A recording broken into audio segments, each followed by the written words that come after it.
Hello, everyone. Hi, hello. Welcome to It's a Long Story, a place where we roll dice. We tell stories and God damn it, we create magic. Mm-hmm. Welcome.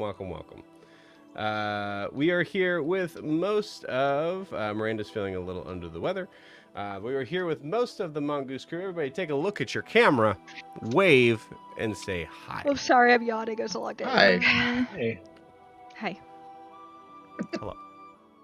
Welcome. For those who have no idea what this is, hi. We are a D&D live stream that runs every Monday, Tuesday, Wednesday, Thursday, and Friday, having 5 parties living, existing, and breathing in the same homebrew world.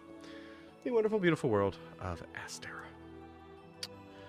So this is your first, second, or third time watching. Welcome. We hope you enjoy your stay with us. Would you like a hot towel? Before we begin tonight, the only announcement I have is the normal announcement, which is to say if you are wanting to support the channel, the best way to do so is to like and subscribe where you're watching this, whether that is on YouTube or Twitch. You can also check out our Instagram and TikTok down below. We have some fun sort of things that have happened over the years with the parties. So you can see some of those moments. If you don't have what would probably be the equivalent of well over 100 hours at this point to watch all of the stories, all of them. So please check that out. It's at It's a Long Story _TTRPG. Please and thank you, and also feel free to like and follow there. That would make me really happy. Thanks. That is it for announcements. Time. That might be the fastest I've done that. So before we jump into our session tonight, we need to get a recap of where we left off with Mongoose Crew. So Lorianne, please take it away. Yeah. So we started last session with us all sitting at a table inside of Broomhilda's house, Marvin, and most of the Mongoose Crew were arguing about just things that didn't matter.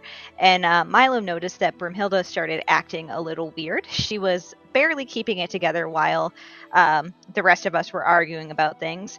And Milo noticed that she had a very creepy fixed expression on her face, and that she was basically, it seemed like she was trying to hold on to something in her that was slipping away. And as she gripped the table, Milo began feeling a weird energy emitting from her.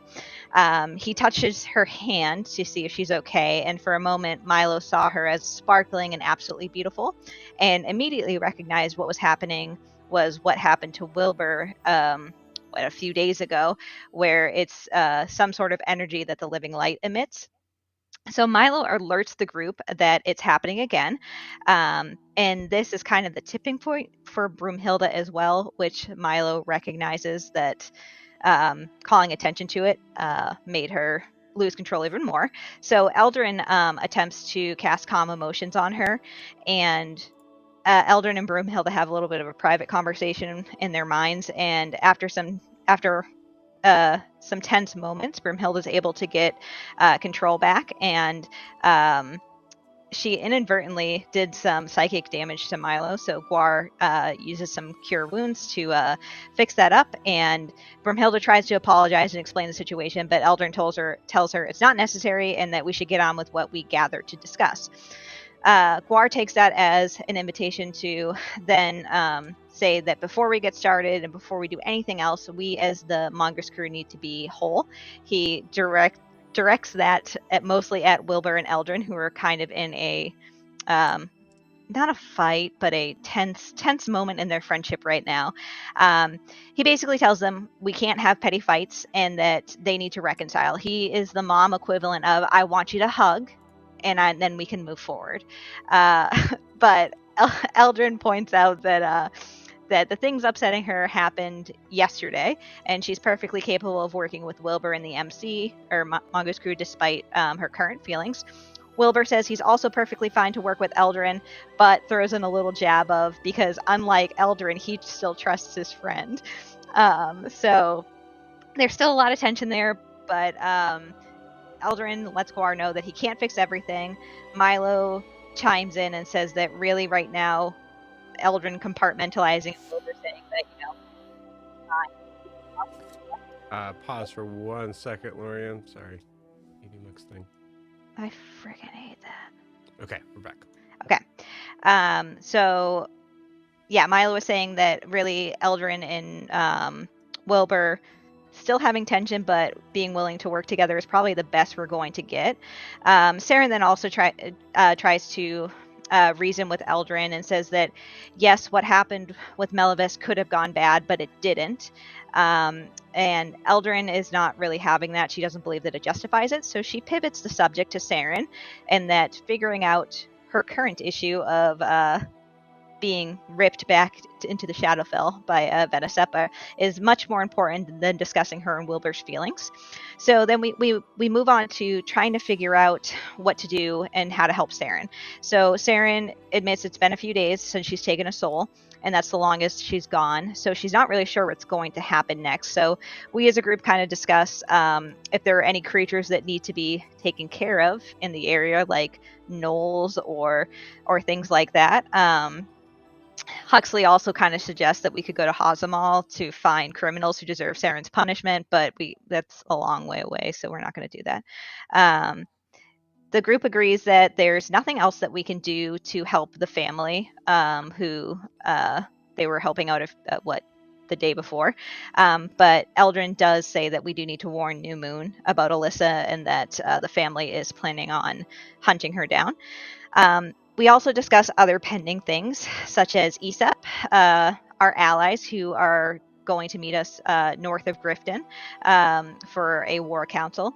Eldrin mentions that she is tasked and needs to find Volmos, and they discuss Eldrin's vision of the Watchers, and I don't think they're calling them that yet, but of those people she saw, and trying to figure out what that is. That leads to Huxley and Seren also discussing finding info on the living lights, which could mean going north, because Huxley does need more info to figure out how to suppress the living light energy or abilities that they can do. We kind of agree that we may need to split up at some point to get things done, and by split up, the divide and conquer thing means Mongoose Crew goes one place and probably NPCs go somewhere else. And then throughout this whole conversation, the group realizes the Gutter is not there, so Huxley and Guar go to find him. And during this time of going to find Gutter, Huxley and Guar have a conversation, which basically ends with Huxley telling Guar that there is another way to discern weaknesses of the living light. This could include experimenting on Broomhilda, which Guar is very against, but it also could include Huxley helping Broomhilda learn how to suppress her emotions, and which is a very difficult thing because Guar and Broomhilda have some sort of relationship, so it would probably mean suppressing those emotions as well. But Guar agrees, even though it will be a sacrifice for him. He thinks that it might be the only way to handle this. So Guar leaves Huxley to go find Gutter and comes back, and we then get on discussing our plans and our different theories.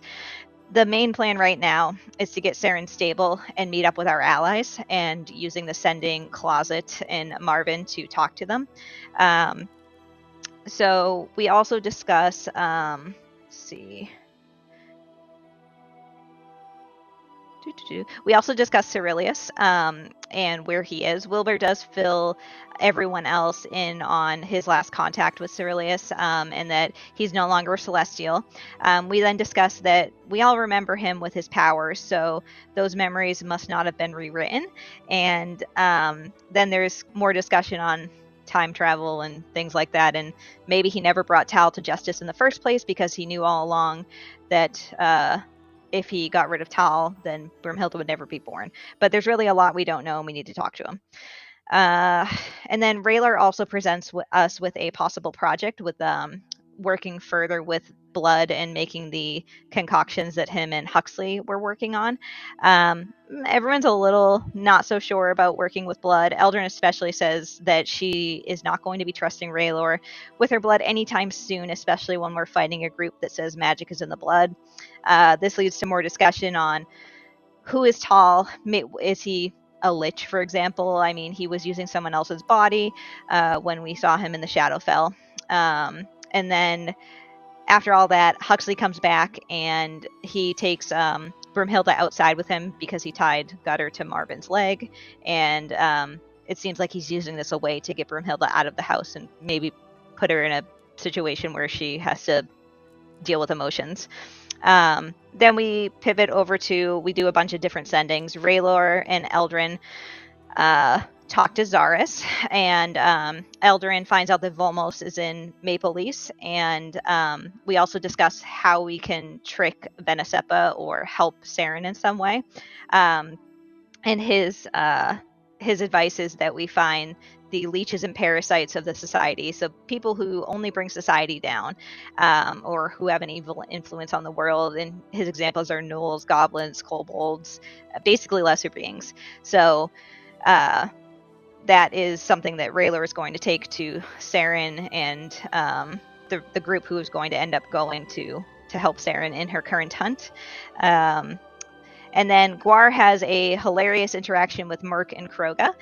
Both of them are in Grifton right now, and there was a little bit of a dispute or a fight or something that went on with Merc and one of Kroga's men, but Gwar is able to mediate the situation and make everything okay. So we do have those two parties waiting for us in Grifton at the same place right now. They're both at the well.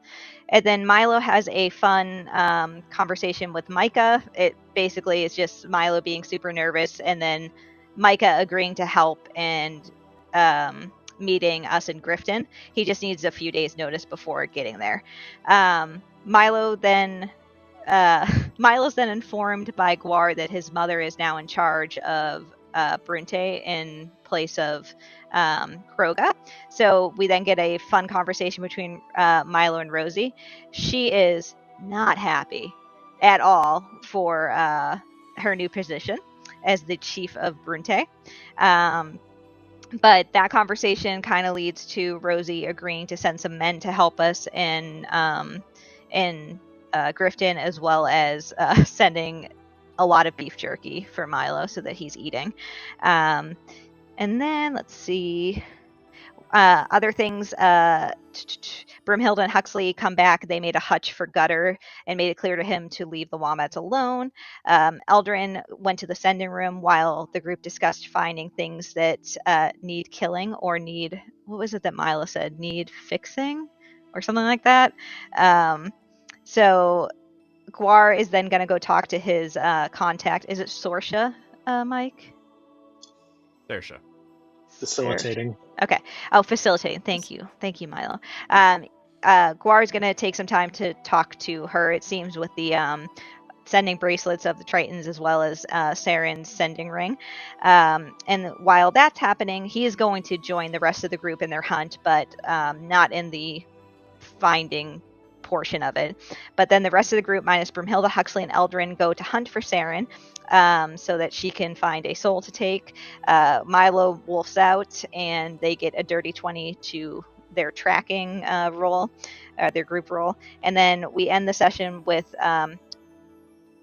Broomhilda reading a book called The Simulacrum Paradox. But none of us know that, just Broomhilda is reading that. So Broomhilda and Marvin know. Woof. Woof. Awesome. Thank you, Lorian. One thing I think, I don't think it cut out. I just think we just had trouble hearing you.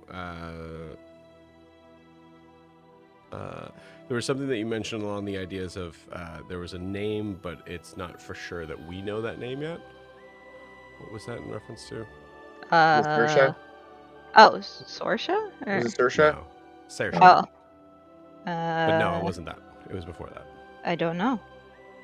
Okay. I'm looking. I don't know. Okay. Okay. It would have been closer to the beginning, so if you happen to see Oh, it, close to the beginning. Okay, yeah. Cool. All right, gang. I believe I'm all set. So, you guys want to play some D&D? Yeah. Oh. Yeah. No? Yeah. Yeah? Yeah. All right, let's do it. Yes. Cool.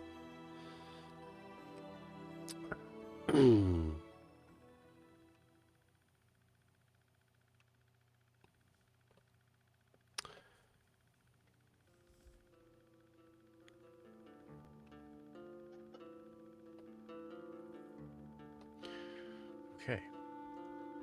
So, we come to an evening in the forest just outside of the grove, where we see Milo, Seren, in this moment, Wilbur, and Raylor. Norris.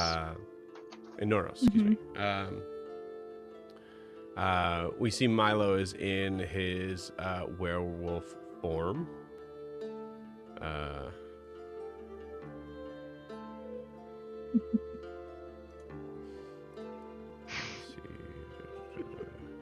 I'm trying to look up something for Wilbur right now. Sorry.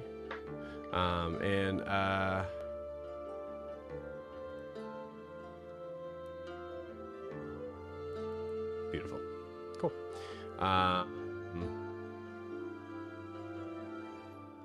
Awesome. So as you guys are looking through, as you guys are kind of like grouping together in this moment, we see Wilbur is taking a moment.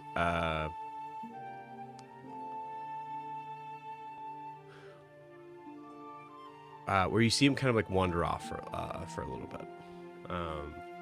Not necessarily out of view. I would say you see, it looks like he's like kind of like scaling this large boulder about maybe like 50 feet away from the rest of the party. It just seems to kind of have like his nose up in the air. We have Guar, Eldrin, and the rest of the NPCs inside. Yeah, we'll take it from Milo and Sir. And Riddler. As they start walking, Seren's gonna cast her Pass Without Trace on the group. Okay, you guys aren't walking anywhere yet. This is just grouped together. Wilbur's kind of set aside trying to scope something out. So we're just like... Technically speaking, you guys are waiting on Guar, because Guar said that he said for you guys to wait up. We're just outside of Marvin right now? Correct. Okay. Wilbur, what are you seeing? Oh, you see Wilbur just kind of do one of these. Wilbur, what's going on? Milo, I think he's busy. You know, the wolf thing maybe wasn't... it's not stealthy, exactly? I think at this you actually see Wilbur like kind of like turn around and go like, "Yeah, can you turn that off? Because it's really messing with my nose right now." Yeah. Thanks. And then Milo hugs himself and detransforms. Beautiful. Cool. We see a little halfling appear. I will say every time is like shirtless, like you'd have to like take off. What is we'll say explain the kind of the specifics of what happens during that transformation. So Milo is still in his hot pants. He's still in his shorty shorts. Those I think survived the transition. I feel like his shirt and his robe, he has built-in like baffles that as he transforms fills out. So when he transforms back into a halfling, it's a couple of minutes of him like stuffing folds of fabric back into place and like hiding the extra fabric that he carries around at all times. Okay. Beautiful. At this point, Raylor comes up to you. Go ahead. After Milo transforms, because Wilbur said he was messing with his nose. Milo's going to transform and fart. I love it. Just maintain eye contact. Seren walks about 30 feet back. I just love it's totally fine. You can interrupt me at any moment, but I love interrupting the DM to go like, well, hold on, wait, hold on, I got one more Wait. thing. Wait, one sec. Wait, I got a fart. Wait. I got a good fart joke. Here we go. Honestly, it was just interrupting Raylor, so That's true. That's true. I'm just kidding. I love him. Excuse me. I love the love of Saren's life.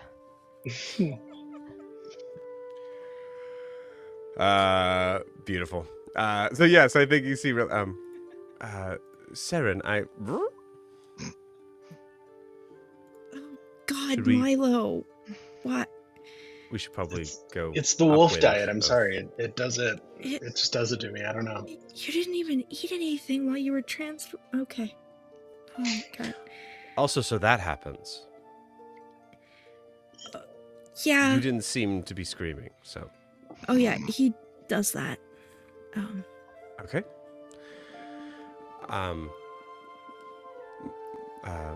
Mila,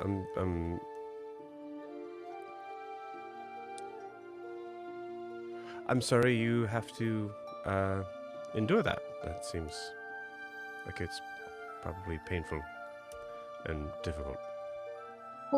There was like one really rough night, but like for the most part, it's Ha! been Hey. yeah, that'll singe your nose hairs. Right. Sorry. Nope, I'm listening. It was like one really rough night, and then like Oh, it's it's in been my okay eyes. since. In my eyes.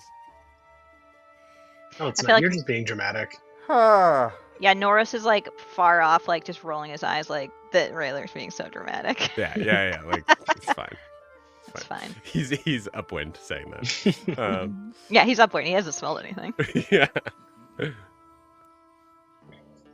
Sorry, you were saying. I mean, it worked out okay for me so far. It kept me out of. It's only kept me out of one building temporarily. I feel like there's a story there, but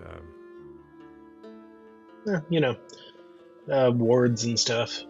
I'm technically an aberration, and it works. We're as long as I don't, I'm not like too freewheeling with it. I feel like it works out okay.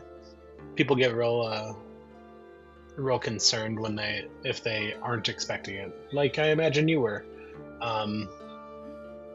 I did sort of start a mild riot at a school recently, but that was planned. So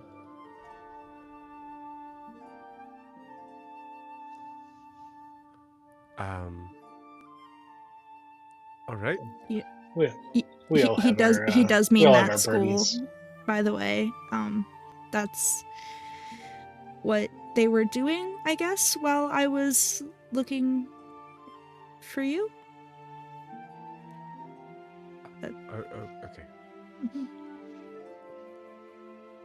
I'm so sorry. I don't really know how to react to any of that. I get that response more often than you'd think. Yes.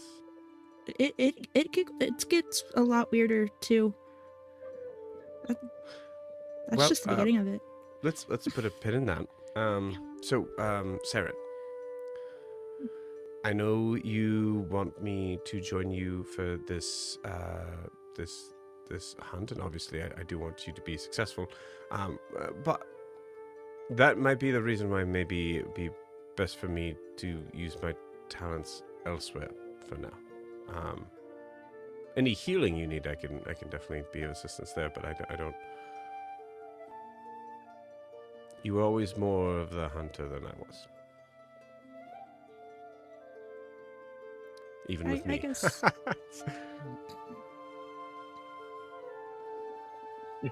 Good one.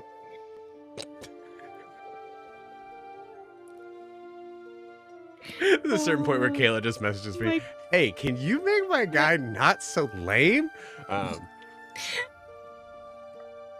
He's lame. He's super charismatic. He's also very awkward and lame. Yes, yeah. You can be both. Exactly. Yeah. Rivers Cuomo. Yeah, I.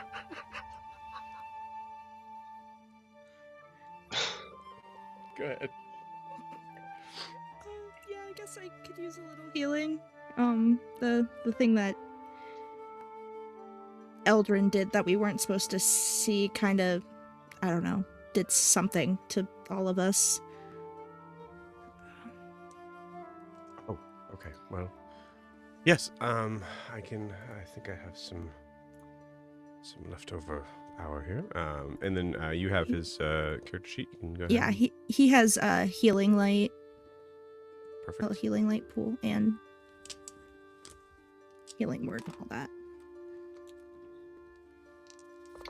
So use as much as you need. Okay. 9, 10, 11, 12, 13. That's 3 of them. Which is almost max. Okay. Is Milo hurt at all?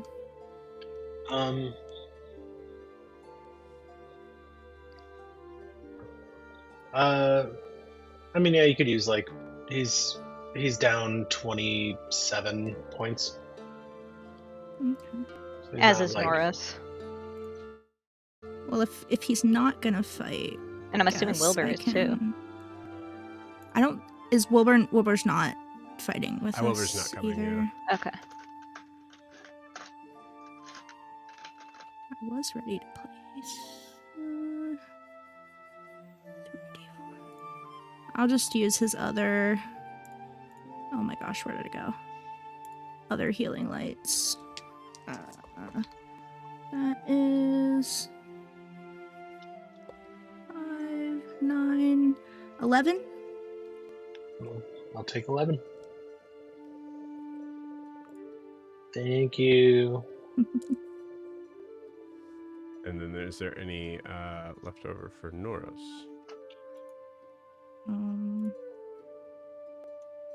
Yeah, I can. Cure wounds is better. What was the total damage, Milo, that you had? Because that's probably what Norris had. It was 29, you said? 27. 27, okay. We'll do cure wounds then at 3. Oh my god, I never used D8s. This is what happens when you leave before telling the cleric that you guys are still injured.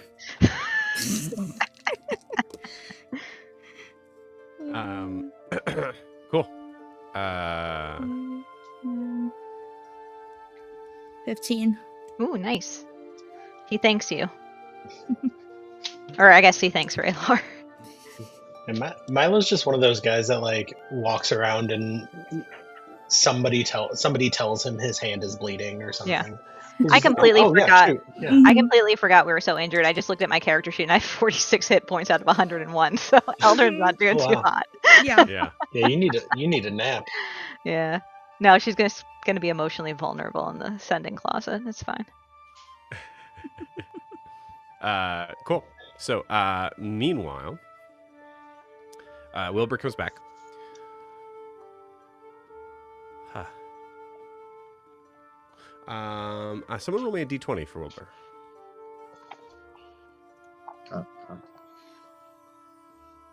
I got a 9. Better than me. All right, cool. So with a 17 survival check.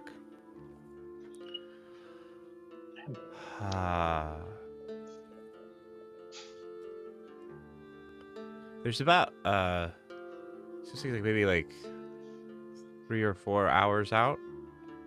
There's a lot of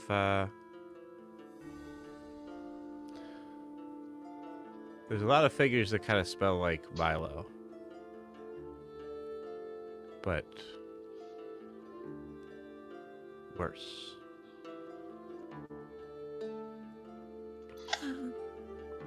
Sounds promising. Good. I guess. You guys ready? Yeah, I think I'm gonna stay here. Yeah. Just to- You gonna stay here too? No, I'm gonna go, but we don't want to put you in any unnecessary danger. I just, just in case, I don't really want to. I haven't really said bye to the rest of, my family, and I assume we're gonna be leaving probably tomorrow morning. So, I figured I might Yeah. as well just have one more night with them.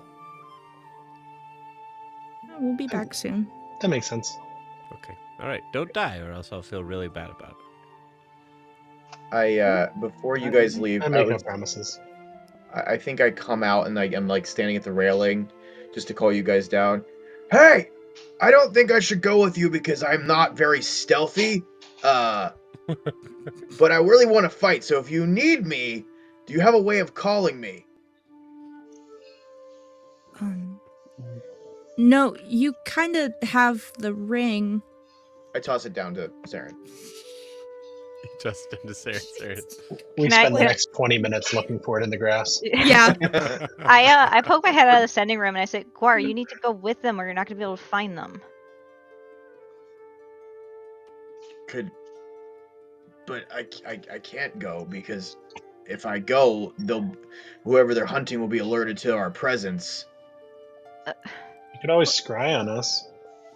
But how is he going to get there in time? If you guys are hours ahead. Could Broomhilda Well, I transport didn't me say there? how far it was yet, but to Guar. But Guar, yeah, it's like 4 hours away. I mean, Guar, if you stay by me, I can help with that. That's true. I mean, If it helps, I smelled water. I mean, if it's really bad, I could go with Guar.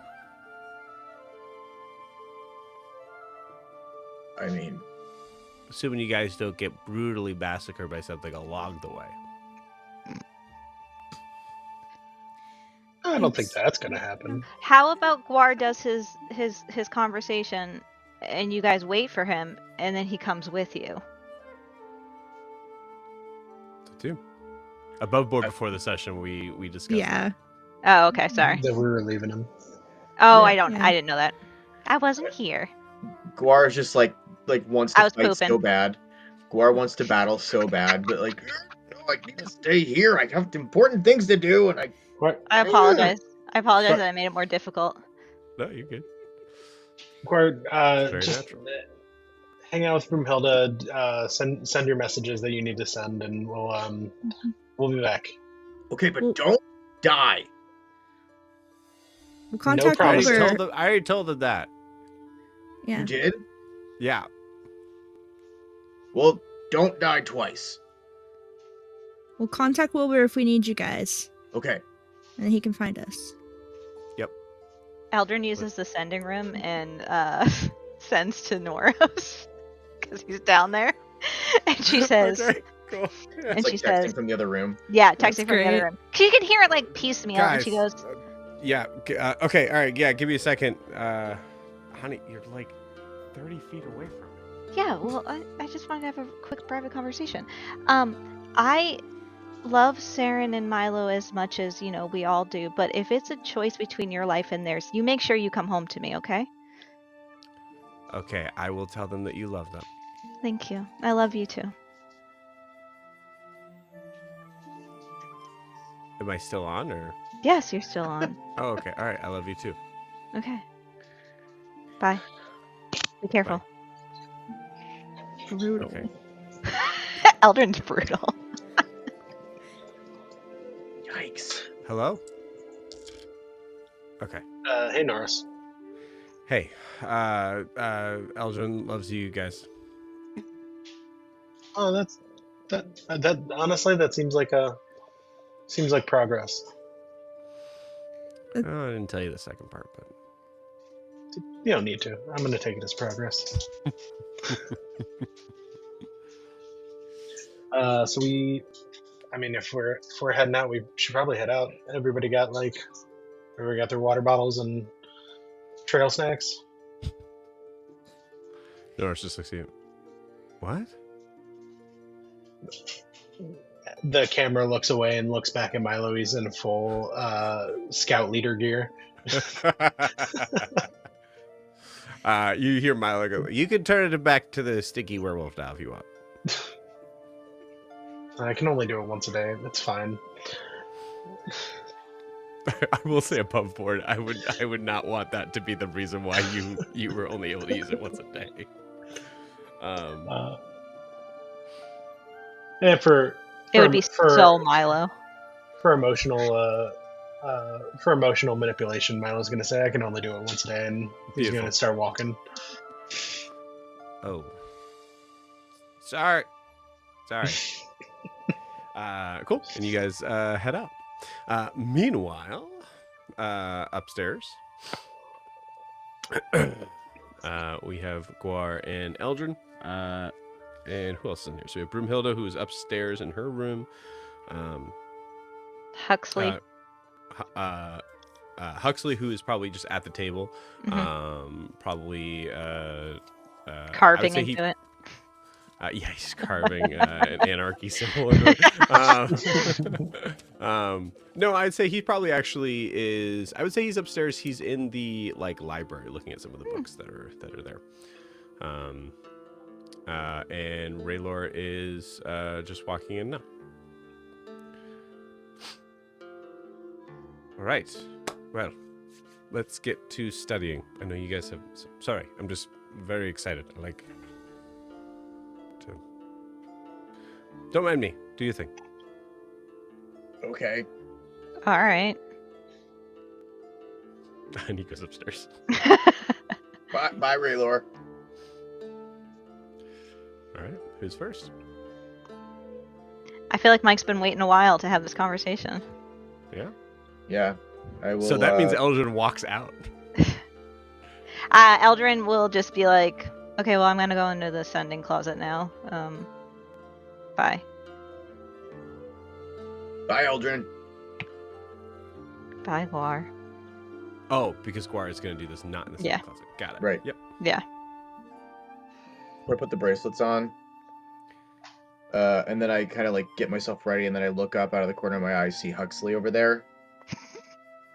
Huxley's up in the library. Oh, he is? Okay. Mm-hmm. So I'm by myself. Yes, you are.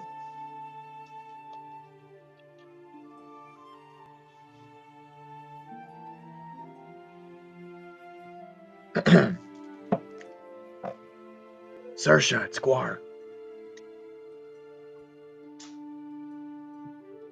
I am reaching out to you to see how you are. What do you need from me? It's good to hear from you.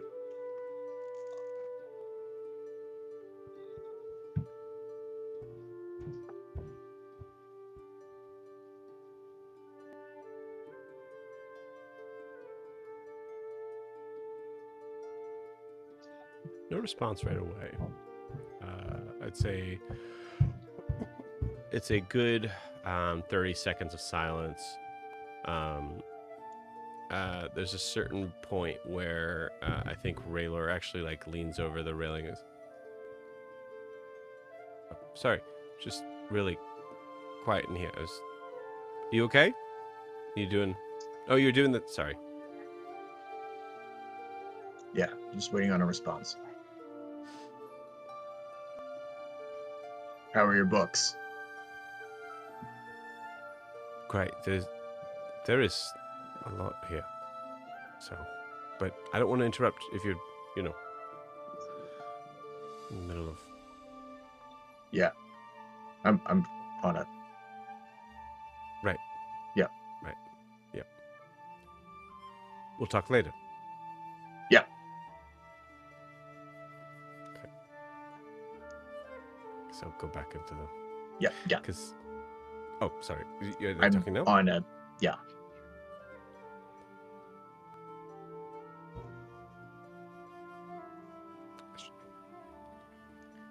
Get out of here.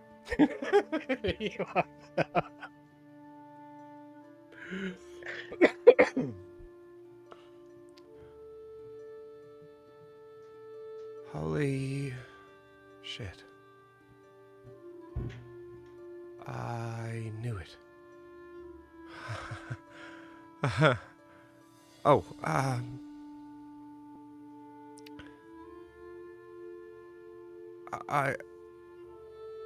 I don't know where you are,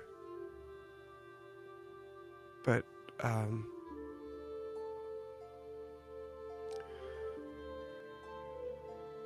things are bad.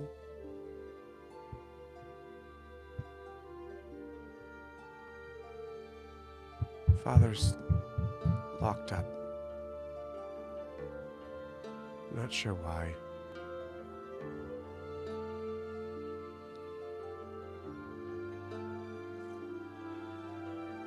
Your father hasn't been seen in weeks.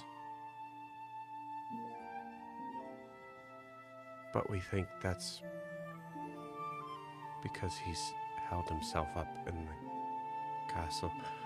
I'm sorry, there's so many...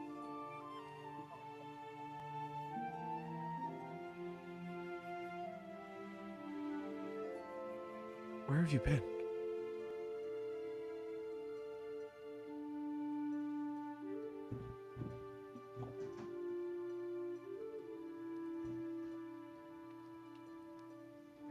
Damon's locked up?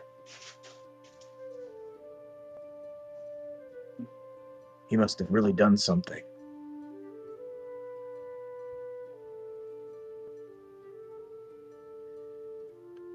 I am still fighting tall. And we're finding a way to defeat him once and for all. I can't get into too much of it now. But just know that I'm still fighting.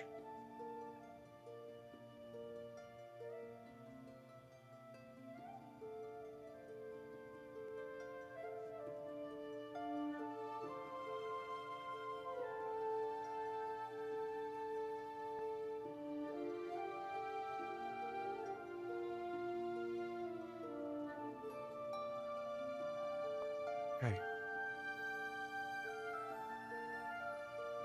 Well, the Resistance could use you here.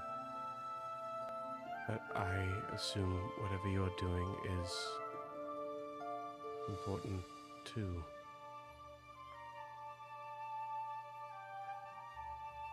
I'm with them now. A lot has changed.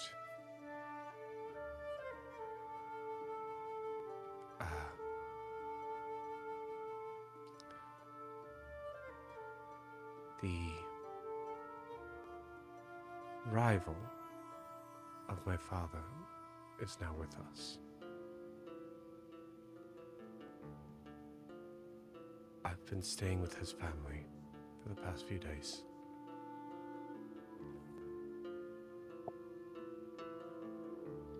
Staying with the Rigers, eh? Hope they're filling you with all that good ale they make.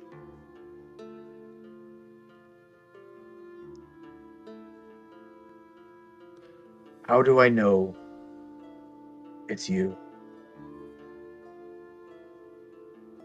I'm sorry, it's been a long time, and I know you're surprised I'm alive.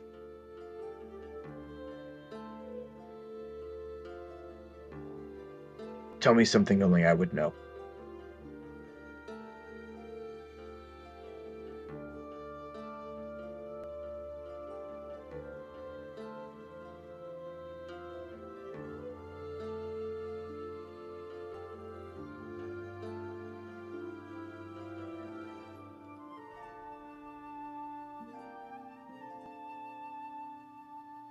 The night you told me about your brother.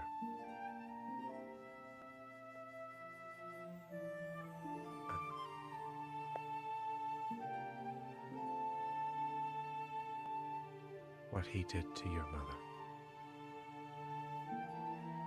was the first night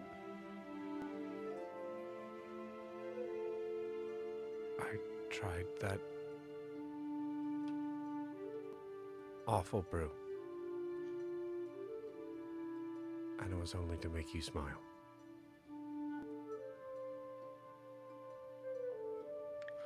I hope that answers both questions. Can I roll an insight check? Sure. Okay. That's a 19. That was a memory of something that happened. I thought so, but I want to double check. Yeah. I'm switching it to the other bracelet now.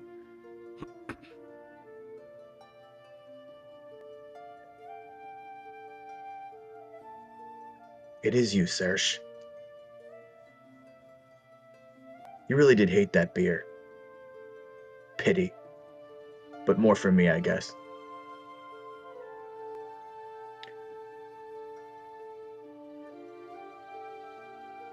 When my army was massacred,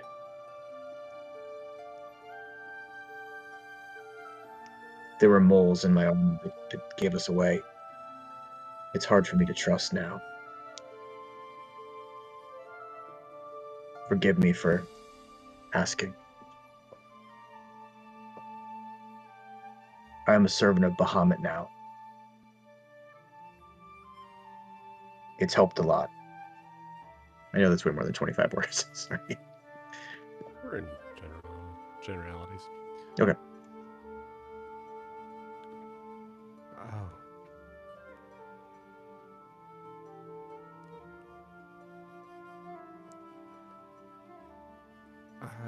I guess I'm glad you found religion.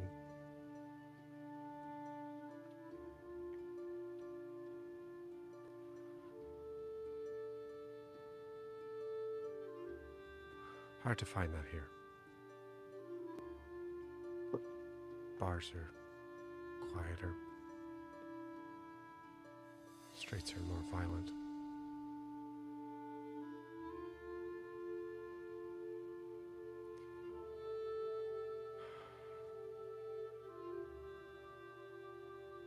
But I've learned how to take care of myself.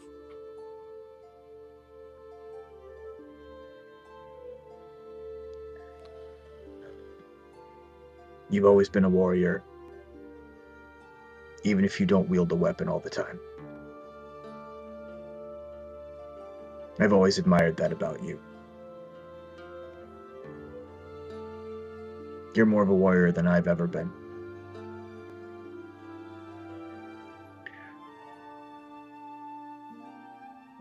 I know it's bad. I am gathering strength. We are making plans, and we will descend upon Dwendover and take it back once and for all.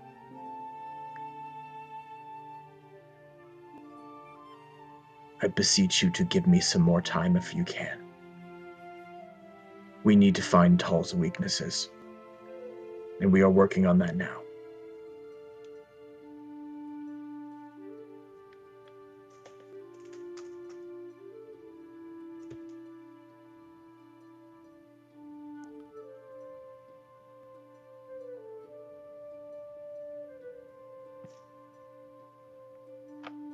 Understood.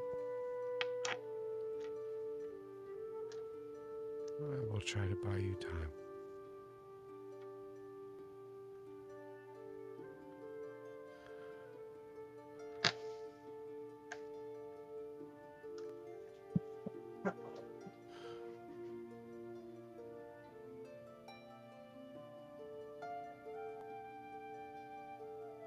I hope you have found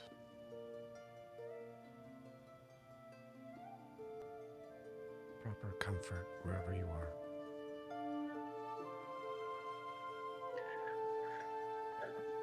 And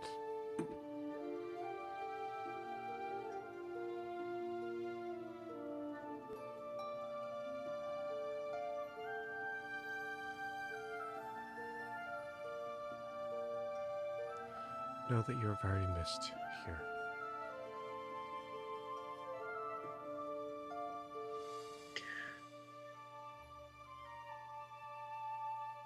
Mostly by thwack. Thwack. Ah, I'm so glad he's still alive and he made it. That's great. This is my last message for now. I can talk to you again tomorrow after these devices reset. But I want to know what's going on, and if there's anything on my end that I can do to help disrupt them before I can make it back to Dwendelver. If you know of anything, any supply routes or resources that we could fuck up for them that would help you, please let me know. We're quite far away right now, but I know that Tal is spreading farther and farther away from Dwendelver. So if there's anything that we can do, I've been traveling and adventuring with some very powerful friends. And we will be there. We will help you. And we will take Dwendelver back. I'm so glad you're alive, and I'm so glad that you are still resisting. I'm proud of you, and I believe in you. Then I think you're pretty great.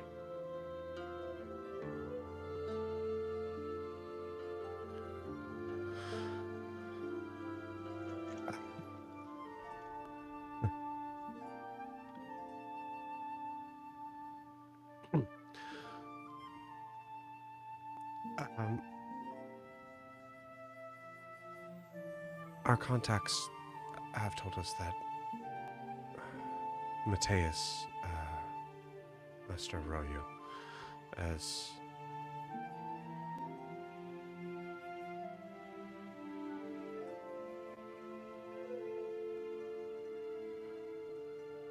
is away on some long journey to collect a weapon.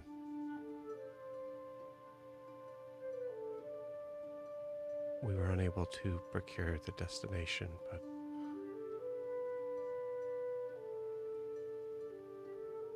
might be a useful source to head off.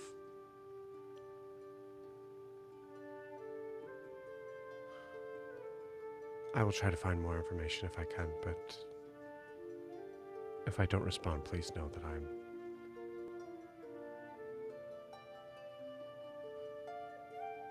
very much wanting to.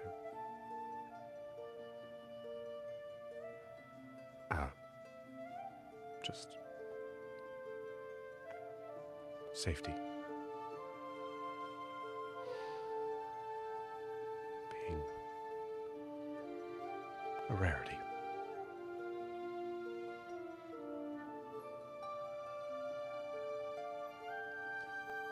I think I have one charge left. You just said that was your last charge. You sure? Oh, it was my last charge. You're right. But she says, stay safe. Stay alive. That's it. I take the bracelets off and I just kind of stare into the middle distance for like a solid 2.5 minutes.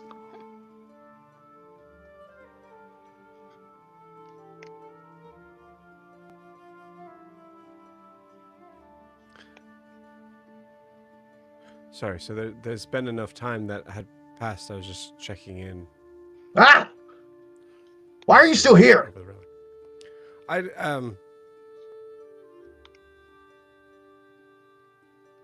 don't know. No reason. Just he's in the library, and I just didn't want to. Oh yeah. Okay. So I grabbed a book on. Is there anything about battles up there? I don't know. Why don't you take a look? And then there's 3 of us in the library. Fine. I go up. Cool.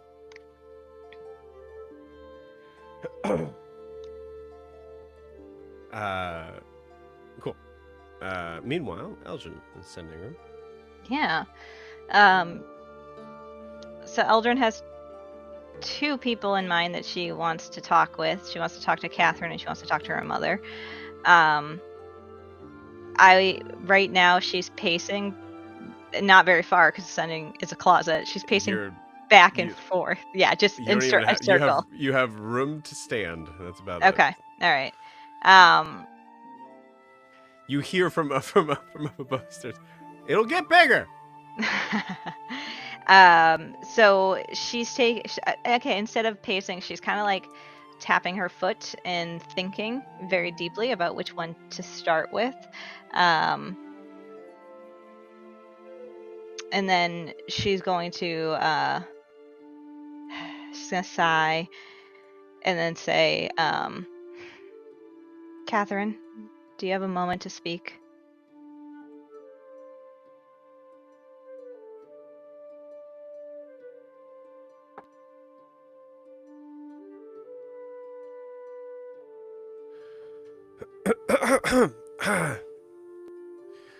Yes, I can.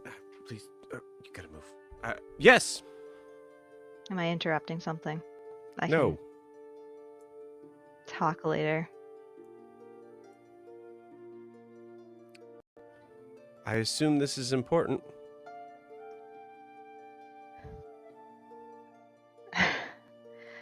I mean, no, it's yes, partly and partly selfish, but if you want it, tell Jenners I say hi. I'll reach out to my mother instead.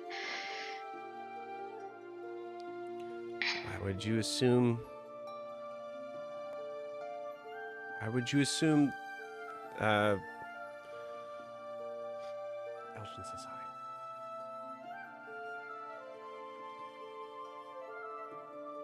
I'm good. We're fine. What's up?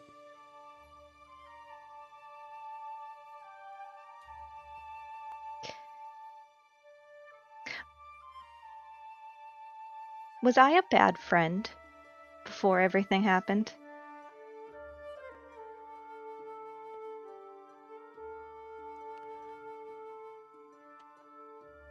What?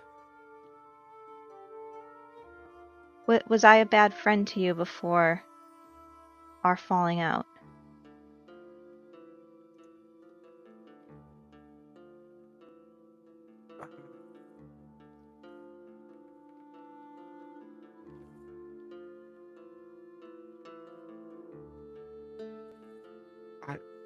I don't know how to answer that, Eldrin.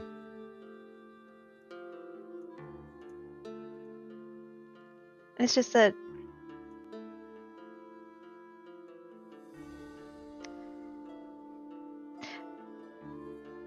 I feel like if I continue to have difficulties with friendships, then I must be the problem. So I want to understand.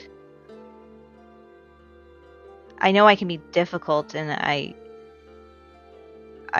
think in absolutes a lot. But I mean, I don't know. This is stupid.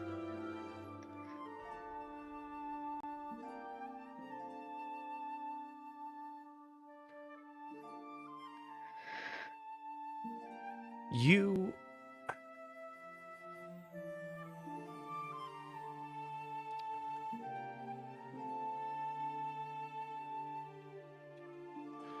had a hard time accepting the success of others.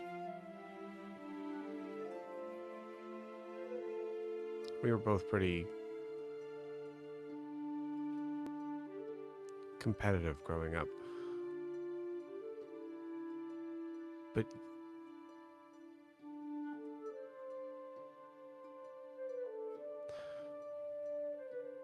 didn't exactly feel supported when I was given my test of land.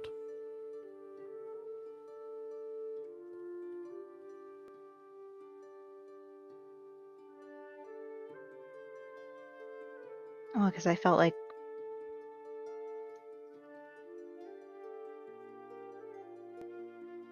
I mean, it was after everything with Norris and Volmos, I just felt like, wasn't that you told Volmos, I just felt like you didn't trust the decisions I was making, and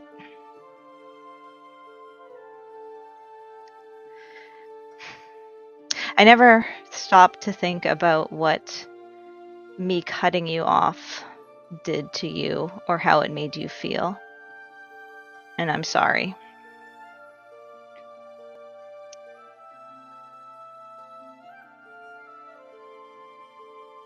And I may have overreacted.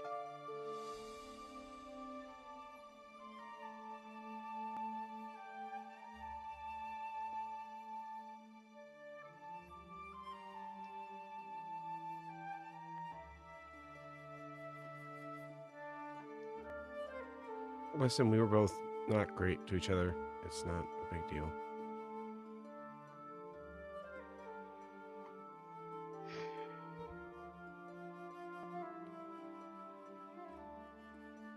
No, it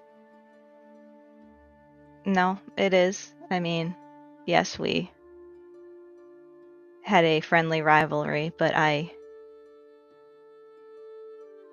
didn't just shut you out. I erased you. I completely, I don't know, you were my best friend, and then after that day, you were nothing to me. I acted like you didn't even matter. And I didn't stop to think about how that would make you feel. I just thought about how I felt betrayed and like I couldn't trust you.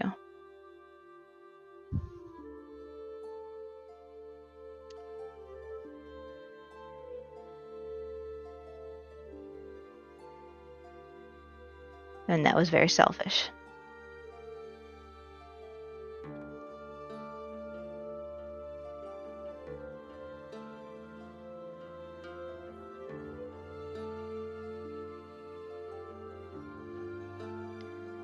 Okay.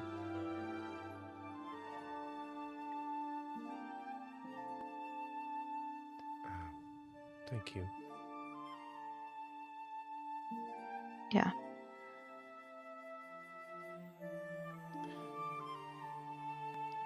You know, you didn't give me a chance to explain. I could have handled that better, but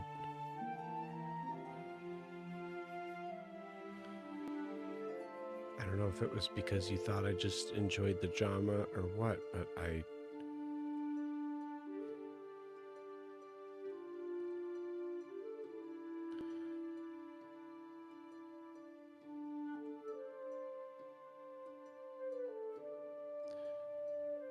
didn't want you ruining your life.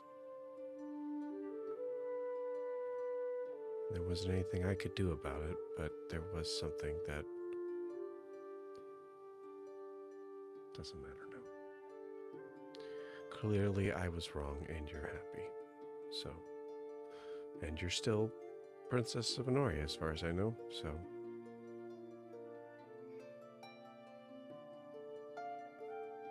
sorry, I was wrong.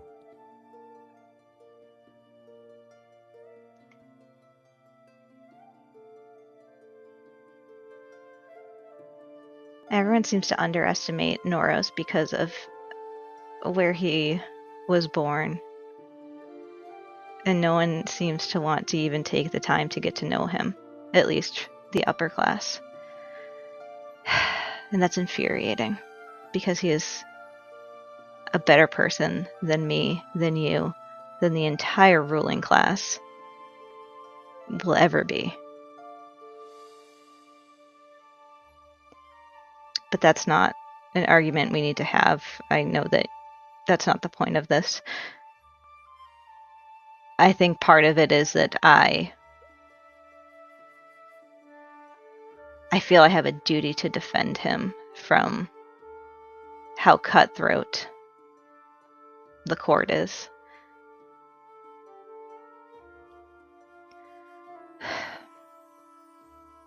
But and I just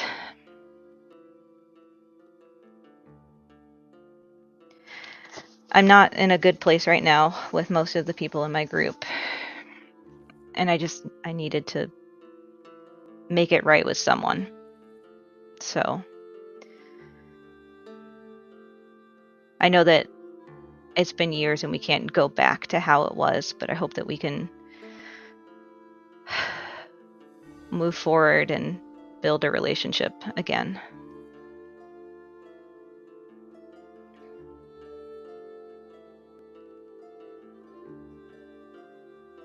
A persuasion check. Okay. And I'm not going to guide myself because Eldrin's being very sincere and not thinking about that.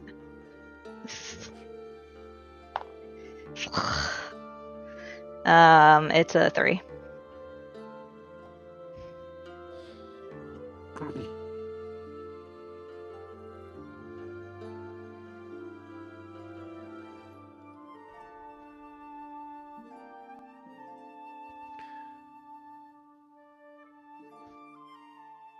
Are you okay? Is there something that's happening with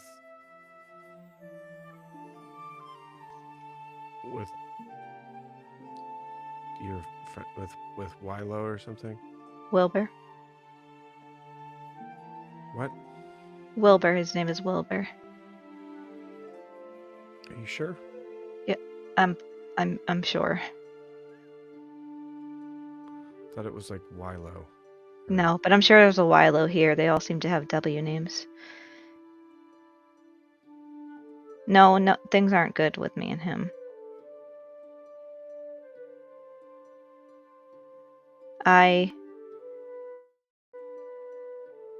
don't know how to move forward when we both have different opinions on something.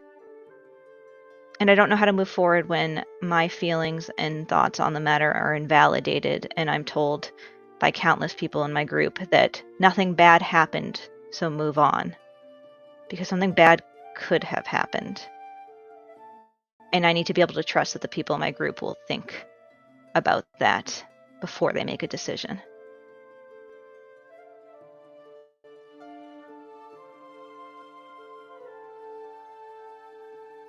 So that's where that is. But Yeah, I also mean, maybe they thought that you wouldn't hear them out if they explained it.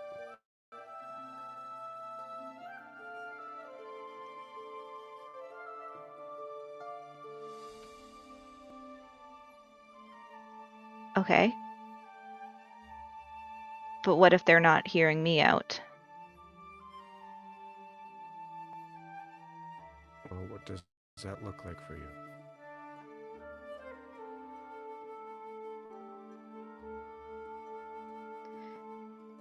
Telling me when I bring it up that the ends basically justify the means, so it's fine because nothing bad happened. It could have gone so bad, Catherine. Me and 4 of my companions could have been trapped in some pocket dimension because no one seemed to think that the person holding open the portals needed to be there for the portals to be held open. Right. I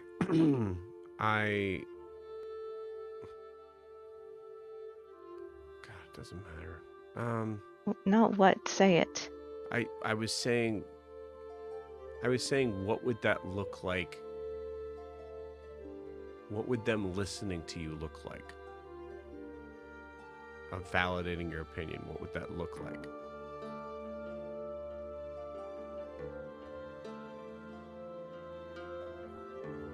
I suppose I'm dealing in absolutes again. It would look like them agreeing with me. Bingo.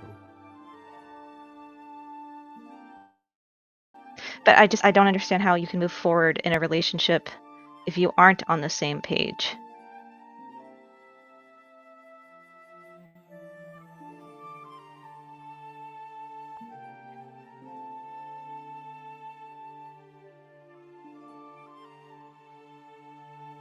You love them.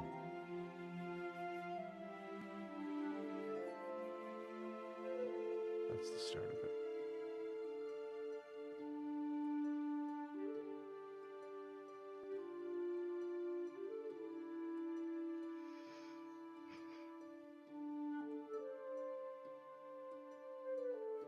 Anyways, thank you so much for apologizing to me over whatever this is. I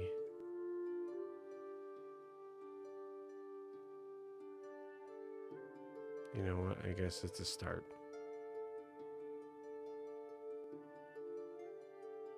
Okay. Is there anything that the princess needs from me? Yes.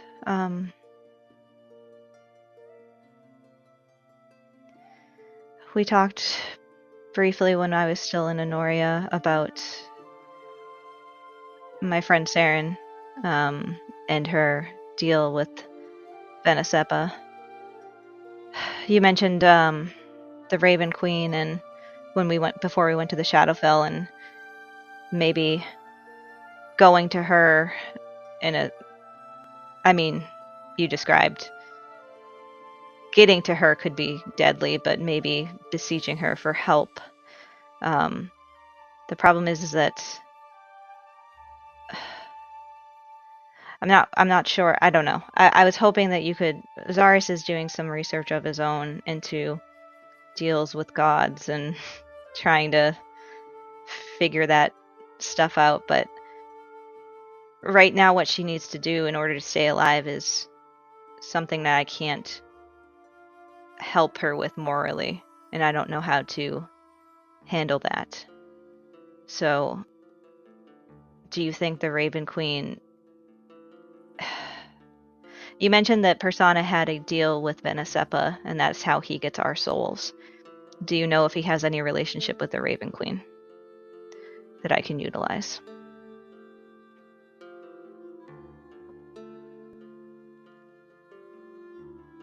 Well, I mean, first off, I guess if we're being truthful and honest with each other, I realize that religion is my game, but even on land, the understanding of the Raven Queen's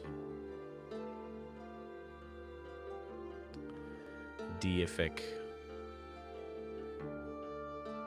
teachings are difficult to interpret. Okay. It might be easier to talk to someone who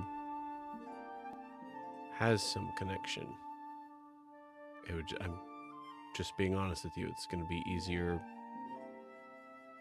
where you are than where I'm at. Okay.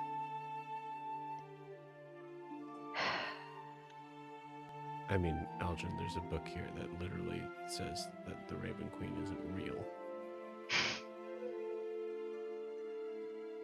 It's There are titled people by out. that weird old author that we were learning in school. You sure it wasn't written by Zaris? No, it wasn't Saris. It was this weird name that we thought was funny. We laughed about it for...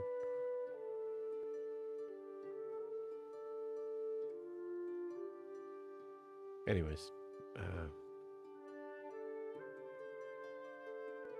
there's that guy.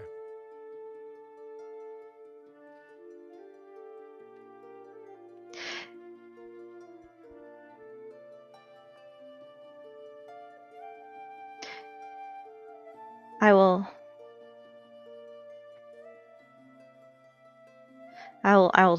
seek out some resources on land. Thank you for talking with me. I know I'm not always your favorite person, so I appreciate it.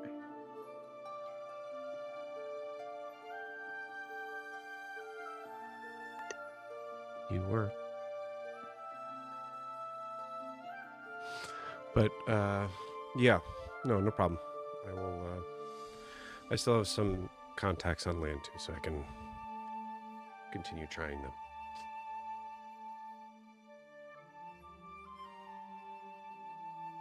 Did you you feel like I betrayed you and chose Noros over you? I gotta go, princess. Okay.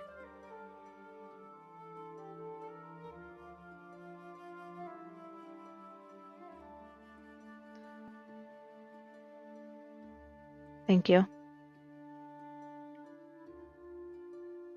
You're welcome. Eldrin will cut it off there.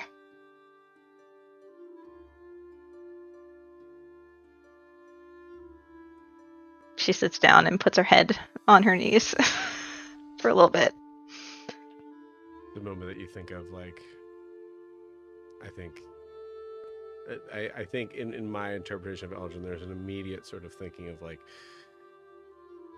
if I could just reach Noros right now, it would be so much easier, but then recognize that Noros would be out on his journey. Yeah. And with that, we will pause you there. Okay.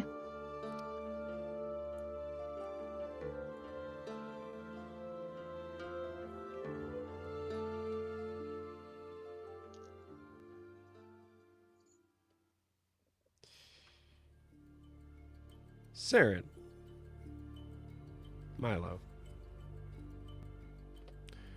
You guys are traveling in the depth and darkness of the forest, following the general signs of that Wilbur gave you.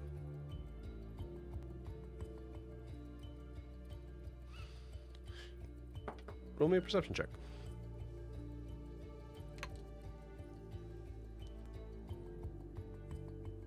Milo, you can roll too.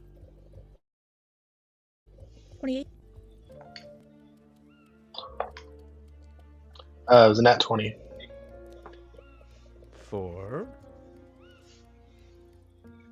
What was the roll? I'm Perception. sorry. Oh, sorry.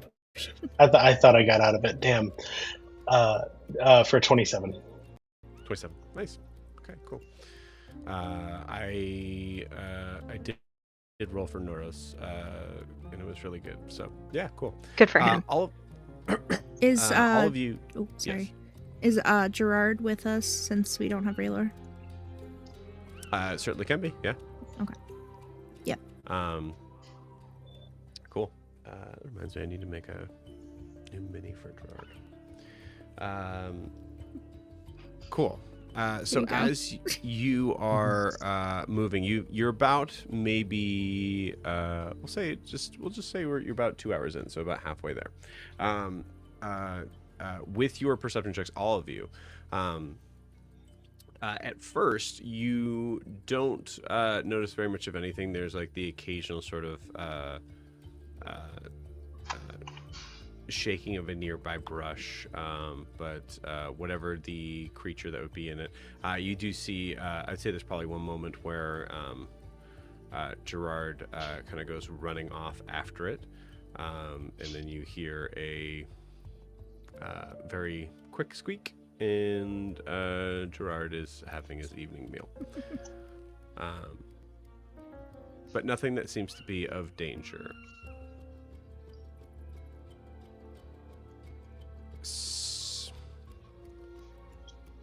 Milo, I do think. Are you in your werewolf form?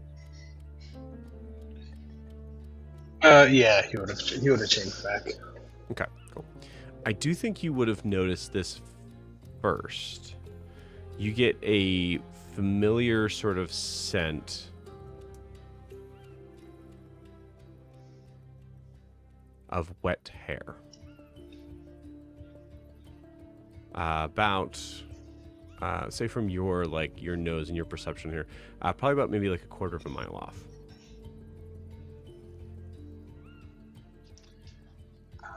Guys, it smells like wet hair, maybe a quarter mile that way. I don't smell anything. Ew. But, I guess I mean, lead the they're- way. I guess we haven't really talked about that. Who do like? What are the when we get to where we're going? What are the like? As we're walking, Mao's gonna like.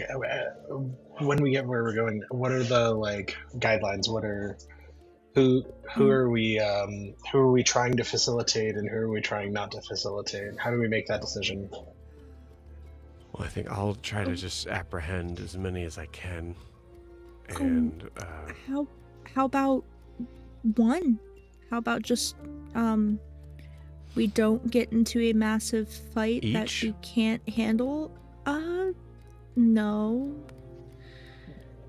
I mean, I technically don't have to be the one to kill whatever we find.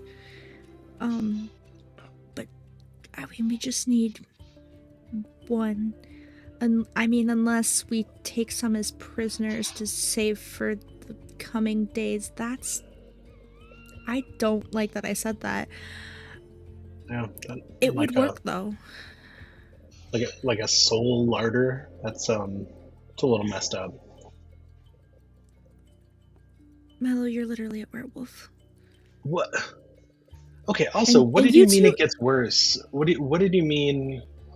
Because that was a little hurtful. Well, I mean, Darth was always the one that seemed to like want to be a werewolf, and then you got it instead, and then Eldrin had him killed. Yeah. So yeah, it gets worse. That does get that did get worse. Yeah. What's a Darth? He was he traveled with us for a little while, and Oh, the guy in the Shadowfell. Yeah. Darth met him too. Yeah. It's been a lot of people. I mean, True. really, he was a dick, to be fair, but Okay. still kind of fucked up. Yeah, and then we yeah, you're right. And then we like got almost all of his family killed. Yeah, that too.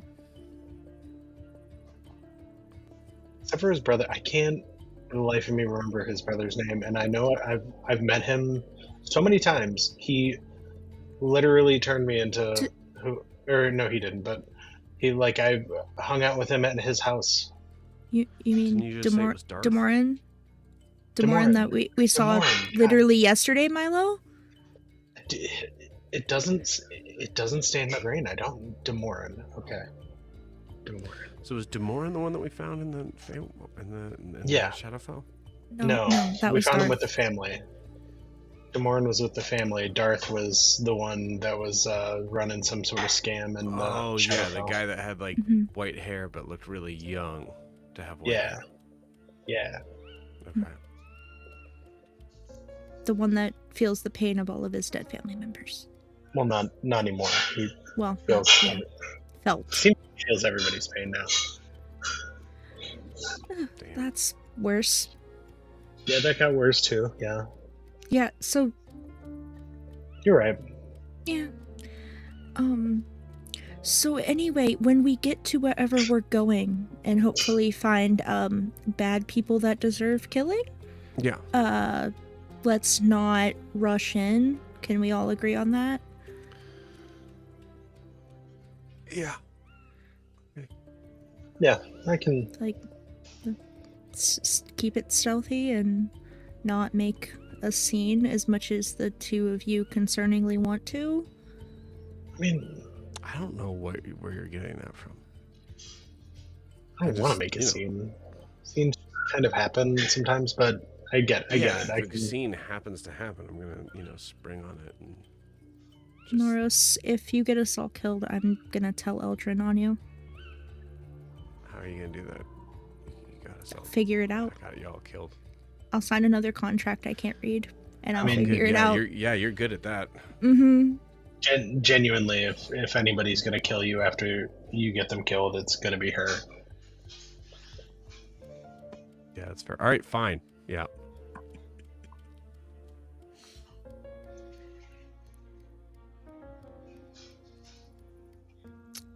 All right. So yeah, as we like as we like are tracking towards the smell, Milo's just gonna under his breath, Demorin.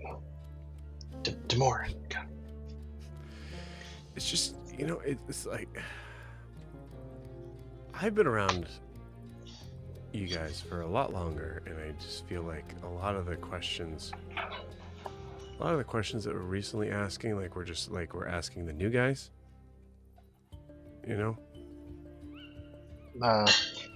He just says out of the blue, like no one's talking to him, no one's even Like- facing him. Like what? Just what? What kind of questions are you specifically focusing I don't on? know. Let's kill something. Do you have some like answers to the questions that we've been asking? That you're- Maybe. I could. Okay.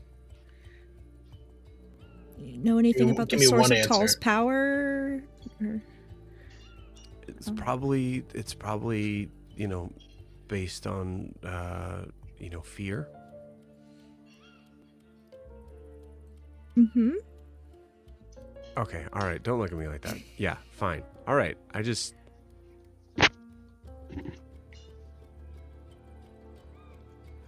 seem to put a lot of trust in the guys that we don't know a lot about. I mean, I don't know a lot about him. Seren knows a lot about him. Seems to. Way more than you can imagine, Milo. Gross. All right. See, there's a moment where like Doros and Milo go, all right. Yeah. Can we And she supercut Eldrin? successfully shuts them up. Can we supercut Eldrin being like, Norris is the best person in the world and is better than everyone in the ruling family? To Norris being like, can we just kill something? Like, can we just do it? Mhm. I'm really good at it.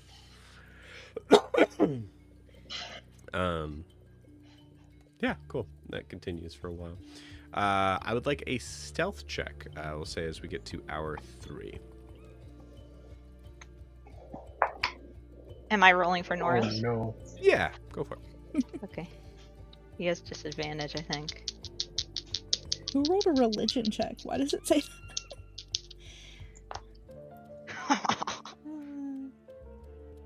20. Did you I just pass mean, the trace up still? Or has it only lost an hour? I didn't cast it technically yet. Okay.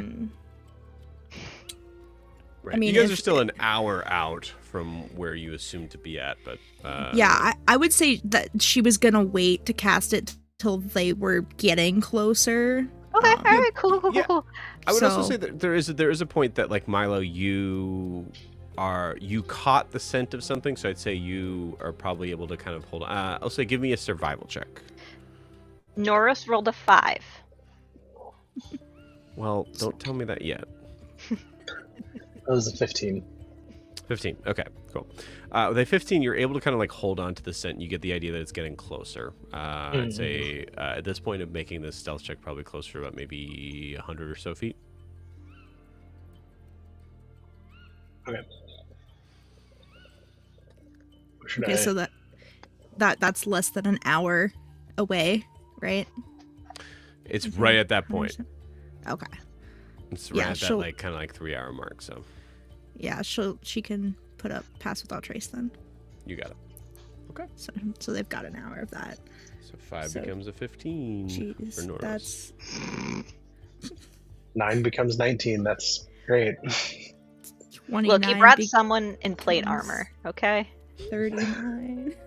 I love that we totally forgot that Noros has plate Mhm. armor. I love that you guys are like, we can't bring Guar, he's so loud, and Norris is like, yeah, Yeah. totally. Well, I Yeah. mean, in our defense, Yeah, let's go you have clunk, the clunk, stat block. clunk, clunk. Just want to kill something. Poor Norris. That's 39 for Sarah. God. No one can see her Gross. anymore. And here, just for fun. Oh my god, I rolled a 19. That's 39 for Gerard. Okay, cool. 15 is the knight. number to worry Jesus. about. Yeah. Okay, cool. So, 100 becomes 60.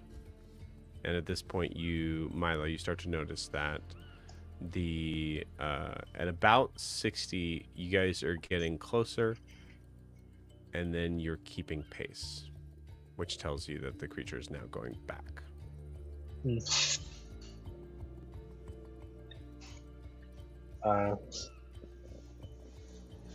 Okay. Yeah. Milo's going to accelerate. He's gonna go faster to try and catch up. Okay. Roll me that stealth check again, then, because you'd have disadvantage. If you're no longer within 10 feet of Seren, too, right? You don't have the pass without trace, I think. Oh, that's a good point. So I would say this would be a time above board that you guys might want to talk to each other. Yeah.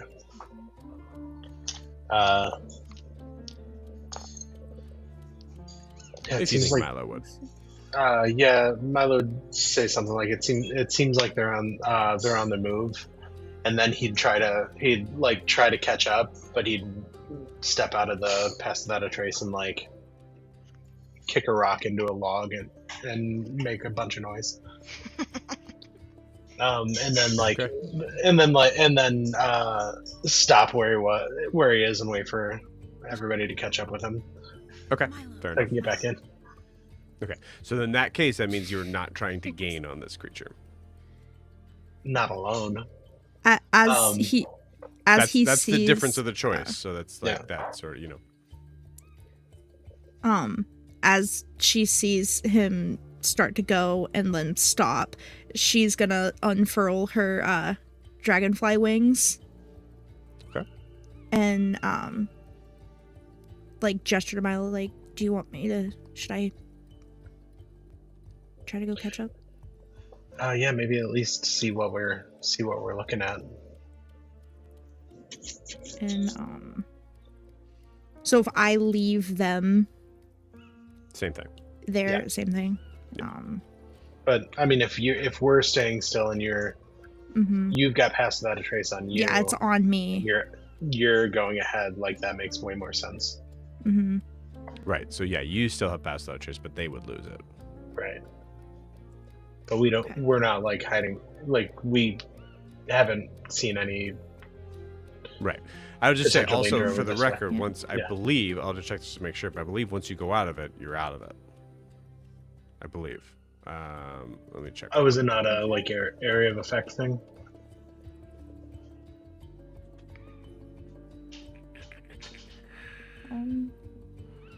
It just says each creature you choose within 30 feet of you, including you, has a plus 10.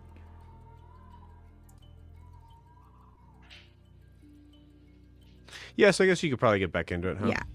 Yeah, I think you just have to, it's only with it when you're within 30, but It's funny. I'm just looking at the thing of this creature receives these bonus leaves behind no tracks or other traces of its passage. So Pass out So trace there's- is great. yeah, there's no tracks to this point. which Or, includes well, also there within be an no hour. tracks in case Guar and Wilbur need Yeah. to track you guys down. That's why I said I'm like, she's gonna wait until they get closer Yeah, that's to fair. put it up, so at least there's A trajectory. lead. Yeah, Right, Yeah. there's a direction. right. Yeah, so she's gonna have them just like stay there, and she's gonna scout ahead a little bit Okay. and got it. fly. She's gonna fly up and because she gets 50 feet of fly speed, I believe. Yeah. Okay, so I'll say if you want to maintain that without running, right? So like essentially dashing. I will give you about take about like maybe 15 minutes to catch up, but it would maintain that stealth rather than having disadvantage on it. Okay. Or you can risk it and just dash. I'll risk it. My stealth's high enough. You got it. I'll Yeah. I'll disadvantage it. That's fine. Me and my. Okay. Ooh, I Well, rolled I don't know. I don't know where that dice went. So. That is a. But do I still have pass without trace though? Yes. So I still have the extra 10. 20, 35, 37. I roll a 12. With disadvantage? Mm-hmm. Dang. Okay. Cool. Yeah, so I'd say within the minute, you see what looks to be this this large kind of hulking creature. It looks very much like Milo, except I would say probably a little bit doesn't look skinnier, but probably is a little bit skinnier in musculature. There's a lot of like matted hair on this creature's back, but it has a very much a werewolf sort of look to them. You see ears that are kind of like pointing straight up, and a very very long and particularly brutal looking spear, like a lot of like serrated edges around it. And it seems to be on patrol. And she doesn't see any other ones around? I'll say give me a perception check. He's kicking a baby too, right? To make this feel better. No, he's just a lone little Damn boy. He does have a 22. wallet with a bunch of family pictures in it. Oh, great. You see that. Okay. With his pups. And his Mhm. pups. And a card that says 5 days till retirement. 22. Cool. With a 22, I will say you're at a point right now where you notice that there is about... say about maybe no less than 100 feet ahead. There does seem to be like there are others that are here. I'd say you see two other sort of like shifting sort of shadows that are similar how to this creature. Yeah, you smell it. Like this dude stinks. Way worse than Milo. Gross. Hell yeah. Obviously, that means he deserves to die. Oh. Yeah. It is a mixture of like it is very much the wet hair, but you also smell like old coagulated blood, a bunch of like wilderness sort of like smells of something that would be decaying. Kayla, he also hates Fallout Boy. So Perfect. right. And And he's Gerard. He's got big old headphones on. You don't know what he's listening to. It might be ELO, might be the Who. Believe He it says- or not, straight to jail. Yeah, you hear all of a sudden he goes, "Oh, My Chemical Romance," and just throws his headphones down. Gerard comes out of a bush and just grabs his neck. We're good. She's gonna try to fly kind of behind him up in a tree and start to just like grab a branch and make like a rustling noise and see if she can maybe lead him a little bit further back in the direction that he came from. Okay. Or that they were coming from. Cool. Where'd my dice go? I will say give me a performance check. Yay. That's... Did you say this took Negative 15 minutes? 11. She dashed, so it was like Oh, less than a okay. minute. Oh, okay, cool. 11. 11. Cool. You rustle a branch. You see him stop. Take his headphones off. Just kidding. He doesn't have headphones. Stops.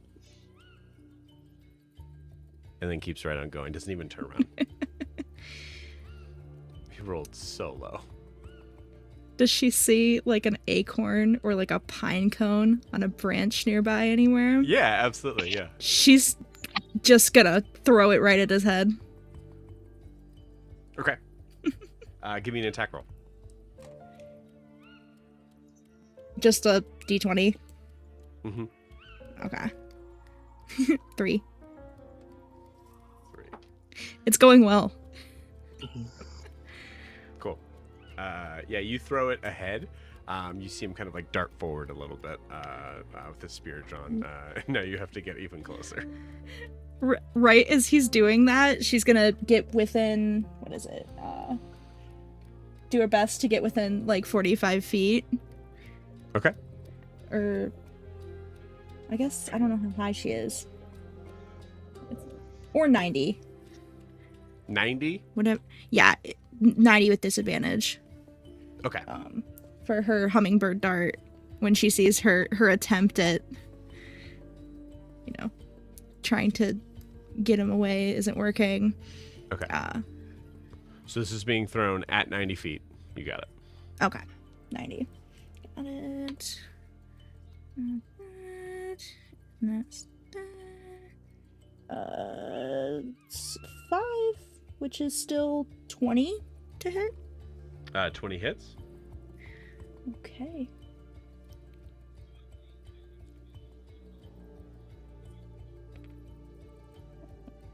And 10 points of damage. Okay, cool. As this thing kind of like slices into this creature, doing significant amount of damage, there's a series of loud barks. You see the creatures that were up ahead seem to turn their head towards that direction and start running. The figure turns, and just a reminder, what does the hummingbird do when it's done? Comes back to you. Mm-hmm. So I will say, I will give you the +10, but I will say, give me a roll with disadvantage, and he's going to roll with advantage. Okay. Dang it. I rolled 2 13s. Which is 35, 36, 36. Jesus Christ. 38? I can't roll low on stealth. It's not possible.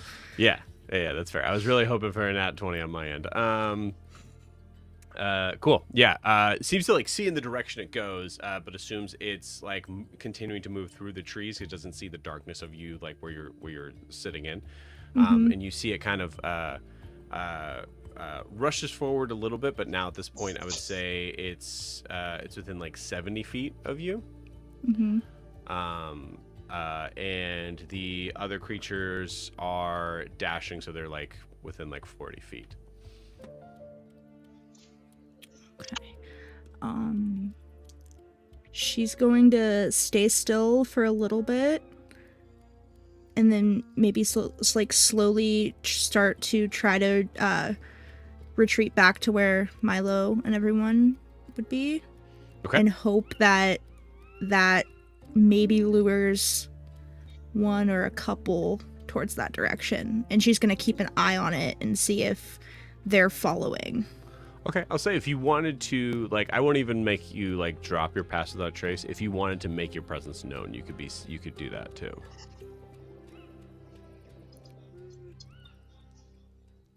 Not yet. Okay. There's a possibility that they don't follow you. Mm-hmm. That's what I mean. You know what I mean?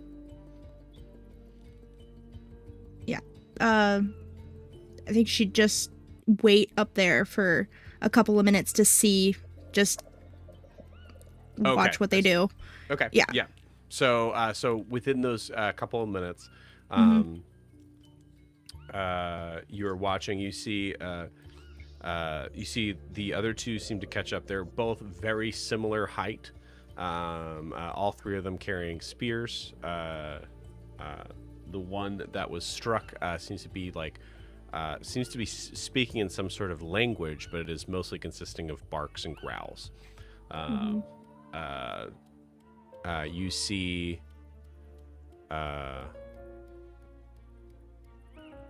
one of them seems to start heading back. But there's still the two. There's still the two. How close together are they to each other? I'd say within like 15 feet. Yeah, I'll roll for it. Perfect. Yeah, 15 feet. She's gonna grab her rope of climbing out of her bag. Okay. And try to get over top of them and say the command word, which is rope in Elvish, of course, and try to send it down to, like, wrap around them.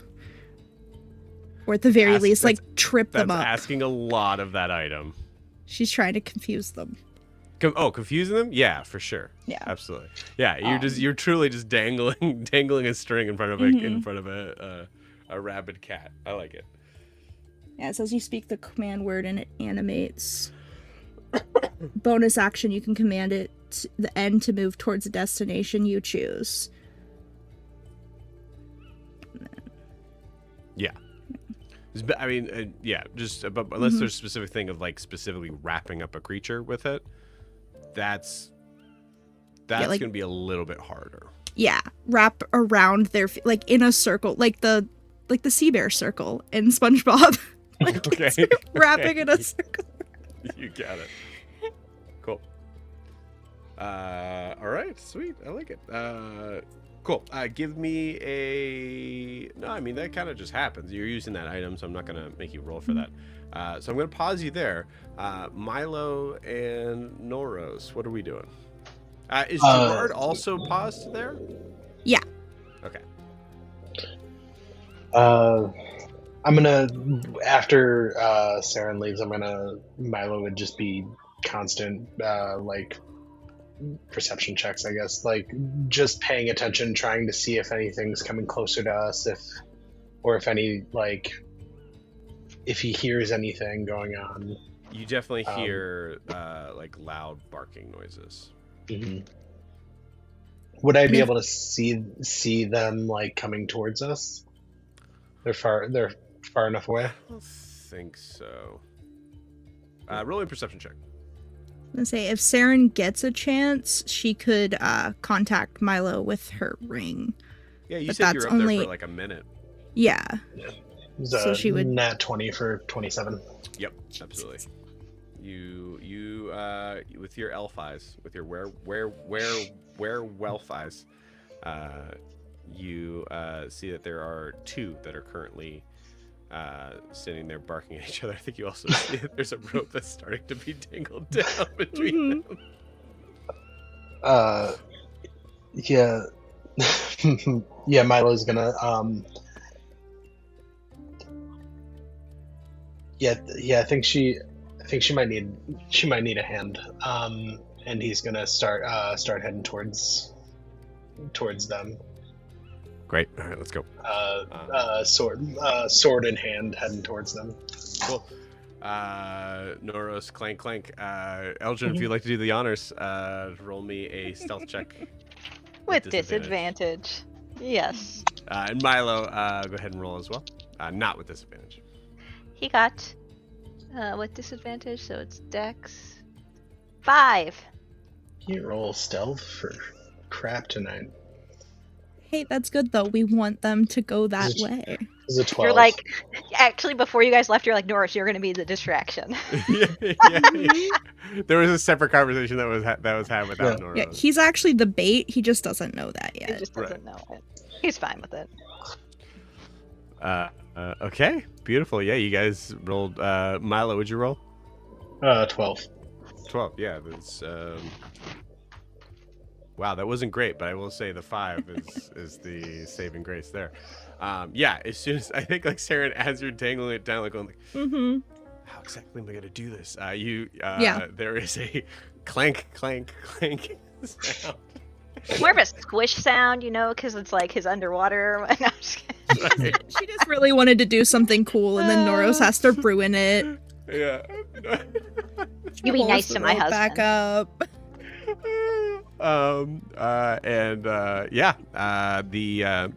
The Knoll start running that direction, passing just under you, and we will pause you guys there. But I would like everybody to roll initiative. That's there. It'll say actually it's a good point to say we'll take our 10-minute break. So see you guys in 10. Yay.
Okay, meanwhile, Back at the ranch. back at the ranch,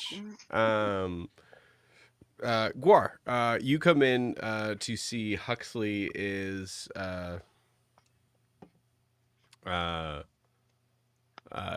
sitting at the table in the library sort of room, just reading, seemingly minding his own business.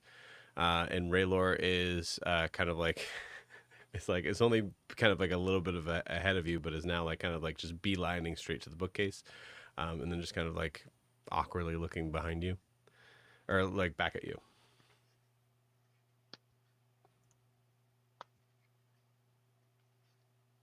What's happening in here?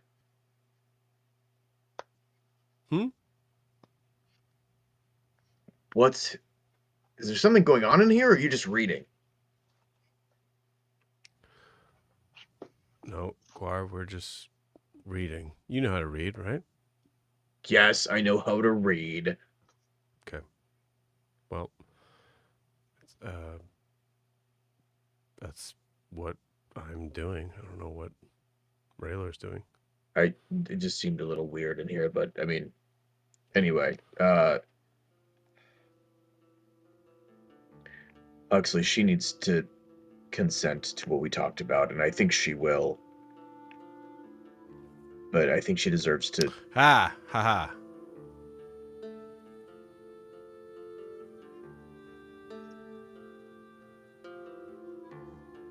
Raylor, can you give us a room?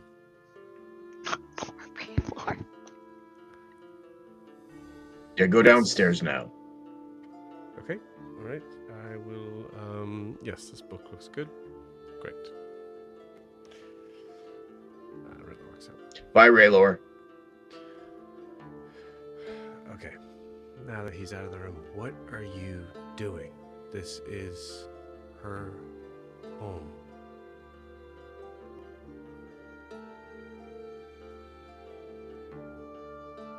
Do you want to have a conversation outside? Sure. Okay. Because I thought the conversation we had was pretty clear, but if there's things that you need to No, clear there's up. nothing else. I just wanted to restate that last thing I just said that I will not repeat, but you heard it, I know.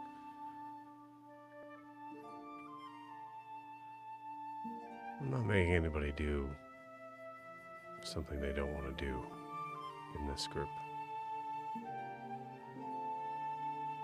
Well, that little stunt with Gutter, I wasn't sure. Guar, I didn't actually have him tied up outside. You didn't? No, that was just to get. It was a just to get her diversion. outside, and now, yeah. But then you said no, so. I didn't want you to catch her off guard. I didn't know. What did you think I was gonna do? How low do you think I am? Low, Huxley. Fair. No offense, but low. I think you come by it honestly, to be honest with you. But, yeah, forgive me for misjudging you, but everything based on your gestures, just generally, you do what you need to do to survive, and you've done a very good job considering you're alive and all. So, well, if you look at it from that process, would you have been okay with me doing it that way? no. Then I was looking out for my own survival.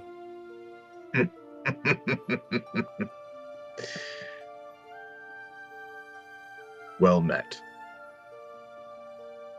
Of course, at this moment, I could just be stroking your massive ego, so you never can tell. Oh, believe me. You didn't know me when my ego wouldn't fit in this house at its full power, let alone now. Are we still talking about egos? I believe so. God, don't make me like you, Huxley. God damn it. Yeah, okay. Well, sometimes it sounds like you're just saying things to say things. Believe it or not, most of the things I say do have a purpose. They may not be understood by people. Losing you. Sorry. Try again. Oh, like literally couldn't hear me? Yeah. My bad. Okay, sorry. I said, oh shit, what did I say? Oh, okay. I always have a point to what I'm saying, but just because the people that I'm talking to don't always understand. Oh, okay. Yeah, that must be it. Well, or they misinterpret what they think I mean because I look like this, and I'm saying things, and they probably get scared or, intimidated or smitten. I don't know.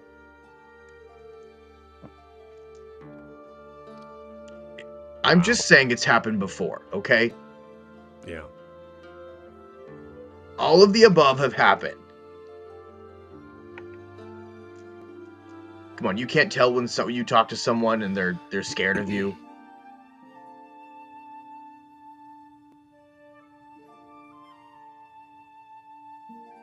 Yeah, I can tell. You can't talk to someone and figure out if they're into you.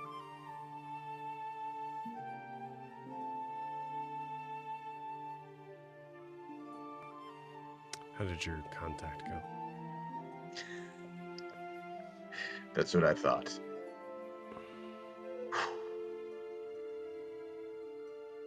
It was a voice I haven't heard in a long time. A long time.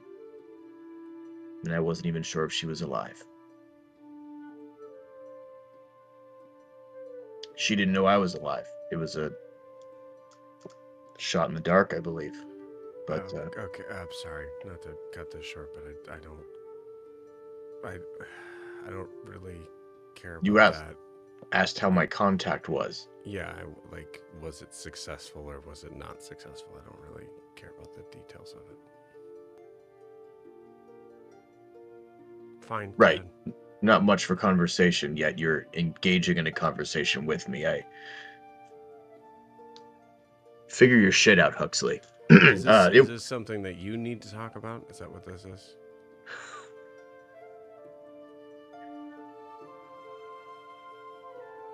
Look, Huxley, you've found your ways to survive, and I've found mine. Mine is through connection. Mine is through building bridges with people. That is how we got the army that we've gotten, through connection. Yeah. Small as it may be, we've gotten it through connection. This is the high up group of people that connected with Tall, right? Yes.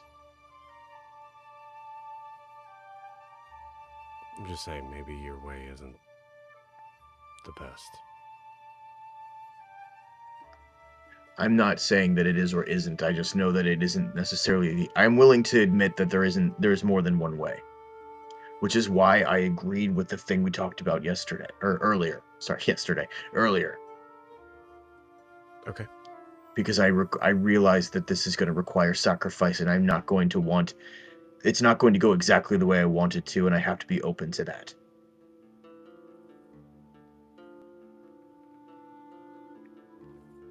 So yes, the communication was successful.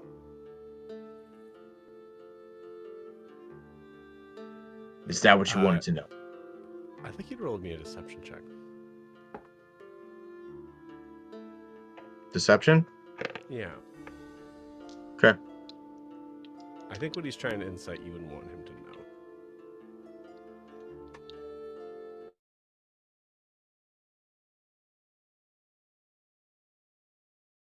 That's a 16. Okay.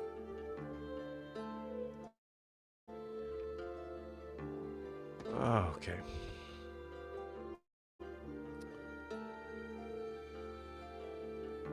Yeah, okay. Yeah, that makes sense.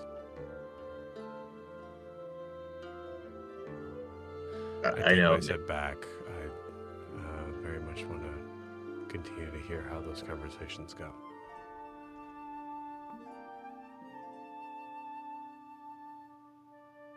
People like you only change their tune whenever they didn't get what they wanted. Oh, I'm not getting what I want, but I certainly am. All right, Guard. See, this is where connection helps, because you just out with it. What do you want from me? You came in here specifically Yes. talking about how you wanted to make sure that I was consenting and protecting to Brimhilda. And then when I asked about how the conversation went, you talked about her being someone Mm-hmm. you hadn't talked to in a while. Yes. And Say maybe you just walked in here feeling a little guilty. about what? You tell me. So because I talked to a woman that I somehow have been... What? I stepped out on Broomhilda with a conversation? I didn't say that. Also, hi. Right, I would have this conversation in front of Broomhilda. Okay. All right. Well, maybe you should. Just let me know so that I can be far away from it. She could be a formidable ally for us. She was during when we resisted against Tal the first time. And if she's you still want there, her and to- she's... If you want her to continue to be, I don't know. You do you. Since when have you gained a moral compass, Huxley? As you said, I'm just worried about looking out for myself. And last I heard, Marvin kind of ended abruptly, right? I want to Yep. be around when he does again. Understood. And like I said, I would have this conversation in front of Broomhilda. Right?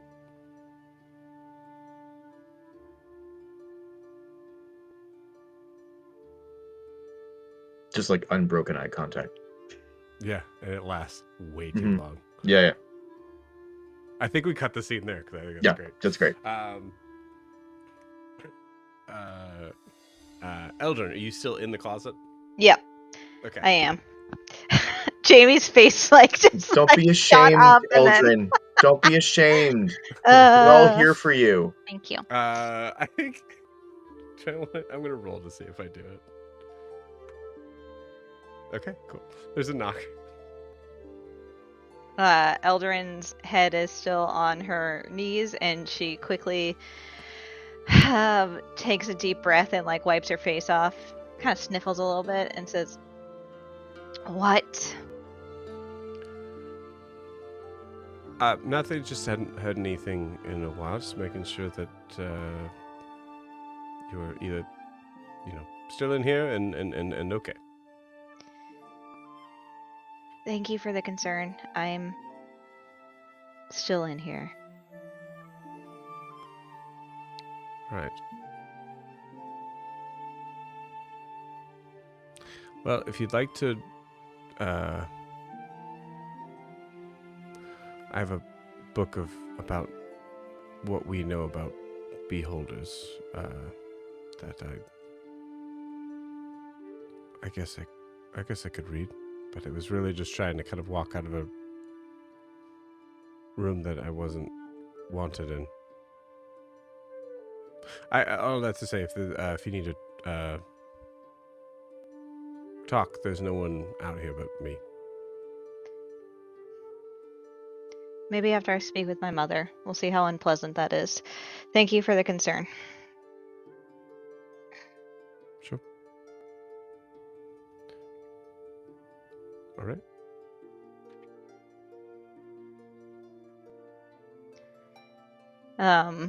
Eldrin takes another breath and then steels herself and says, "Mother, I hope I'm not interrupting anything, but I need to talk."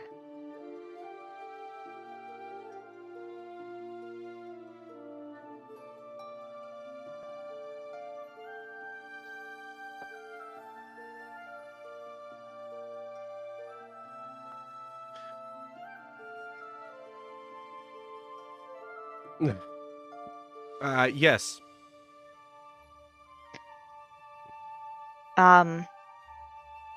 I found out, well, Zaris found out where he thinks Volmos is in Maple Lease. So I'm going to try and figure out how to get there. Where is that? It's near Eisenheim, in South Amaya. All right. I wanted to know if you could give me any more information about your meeting with King Eisenbardus. And you told me at the time that it was not the time to discuss it because you were in the capital. Did anything come about from the head that we delivered to you of the Chimera? Did it sway him at all? Well, after your fool of a friend decided to poke his neck out a little further than we've discussed, it was a little difficult to bend the king's ear. So all I got was, we will look into it. They did seem shocked to see it.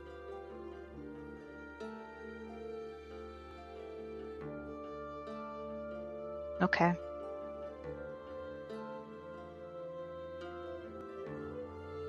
I didn't like the way he spoke to you, or the way Kuar told me he spoke to you. Yes, well,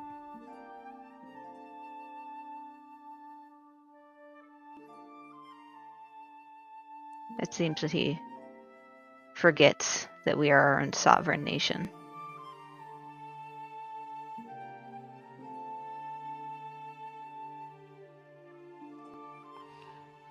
perhaps I needed to hear it from someone.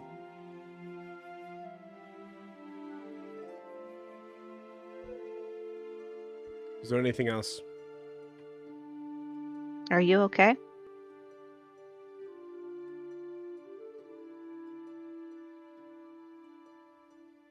You sound more annoyed than usual. Roll a persuasion check. God, my persuasion checks are horrible. I give This you one advantage. Okay, and this one I will guide myself, because... Okay.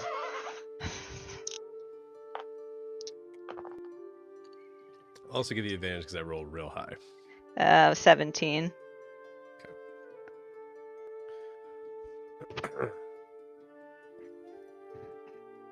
Eldrin, I am fine. I am dealing with the concerns that have been left neglected.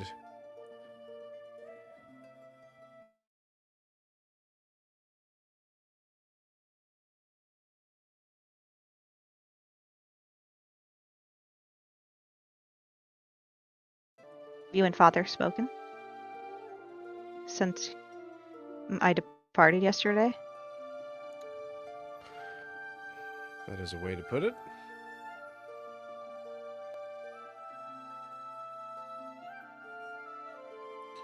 Anyways, how are you? I assume in your urgency that there was distress in your group. Yes. I hope that has been properly dealt with. Just another mess of someone else's that I had to help clean up.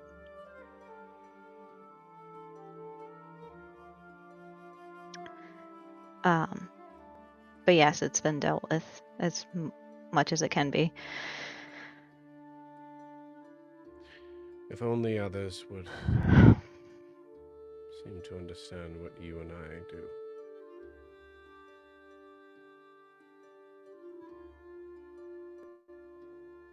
I'm sorry Father's been so cruel.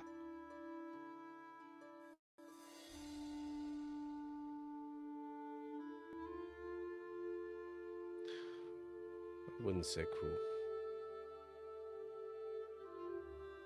Justifiably angry. Somewhere in between, maybe? Anyways, we shouldn't be speaking ill about the king.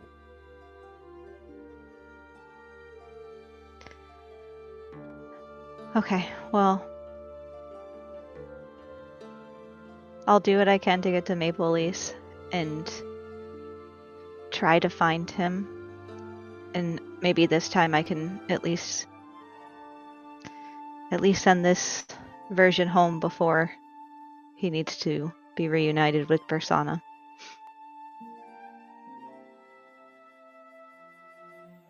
Do what must be done, do. I will,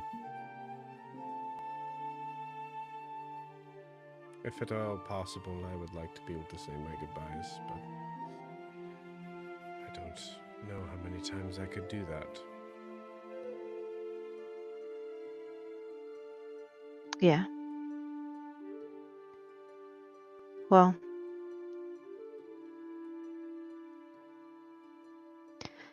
I'll do what needs to be done. How is your husband? He's fine. What? Thank you for asking. I think things are a little not tense between us, but tense because of how I deal with things. So he's doing his best to support me.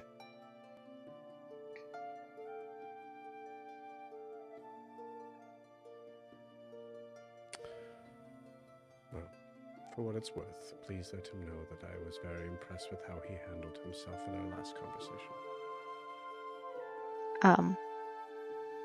Yes, I will let him know that. I assume that he would be in keeping in the same level of care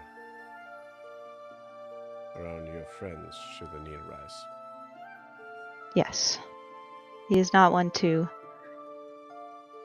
shy away from protecting me when need be. It's a good quality in a man.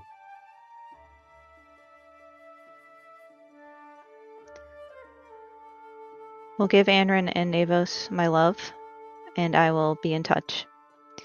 If you think of anything else, let me know. It seems like Eisenbardis is a dead end at the moment. Yes, I will let you know. Okay. It's good to hear from you. Thank you for reaching out. Of course. Hopefully next time we're both in better spirits.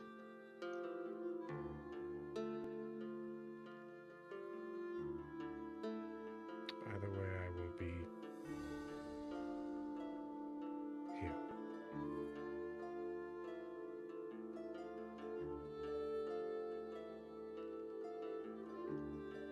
Okay. Well,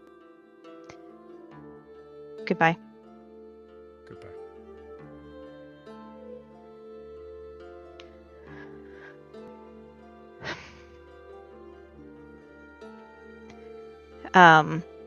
Eldrin is gonna. She's not planning on spending a long time with this, but she's gonna also do a sending to Grian. Okay. And she's just gonna say,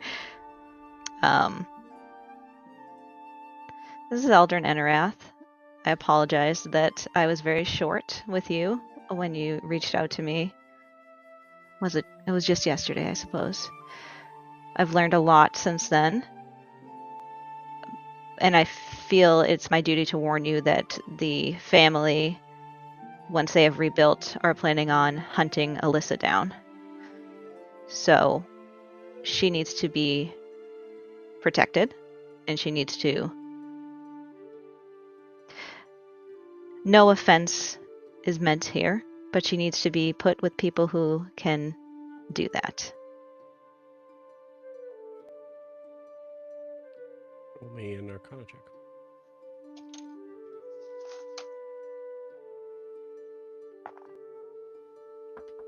God damn it. 6.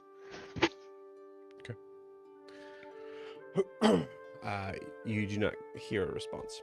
Okay. Eldrin pauses and doesn't hear anything and then says, "I'll try again later. I need confirmation from you or someone from your side that you heard this message. I hope you are alive. And then she'll leave the sending room.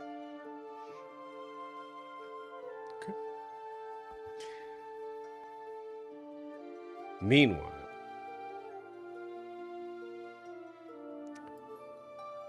Seren, Milo, and Noros, roll initiative if you haven't already. Ooh. I got a 20. Get him. I got a 15. All right, let's see. You said Gerard shares my initiative now, right? Yes. Okay. 15. God damn it. Noros has advantage on initiative rolls, and he rolled 11. Sorry, I'll need to get these again. I apologize. Okay. Seren, Mm-hmm. what'd you get? 15? 15. Noros, 11. 11. Milo, 20. 20.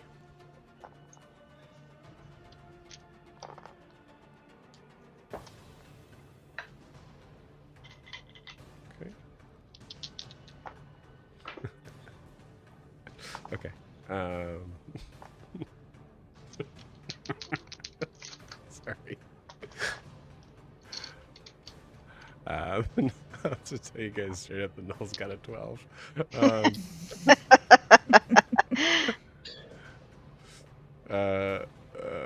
Okay. All right, Milo, you're up first. Just a heads up. Oh, actually, sorry. Let me do one thing real quick.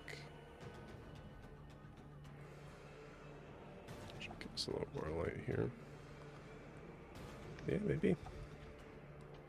It's a little clearer to see. Cool. So just a heads up. I did have to. I do not. I am missing Milo's I'm in the process of actually switching a bunch of things around in the room. So I'm missing Milo's werewolf mini. So there's this other werewolf mini, and then I'm also missing Gerard, which I know Aw. he's around here somewhere. They're hanging out together. Yeah. Right now we're using the Gaston mini for Gerard. Hell yeah. And actually, Definitely not to scale. yeah, you know what? Actually, that's a good point. Hold on. Yeah, he's big enough for Seren to ride him. Because Mm-hmm. yeah, Gaston, the size of a moorbounder would be Gasket. terrifying. The gasket. Yeah. Not that a moorbounder in and of itself isn't terrifying. Huxley should rebuild Gaston as big as Gerard. That would be great. Honestly, Huxley should just make all of us a large-scale Gaston that then connect together, Ooh. Metazord style. Yeah. There we go. What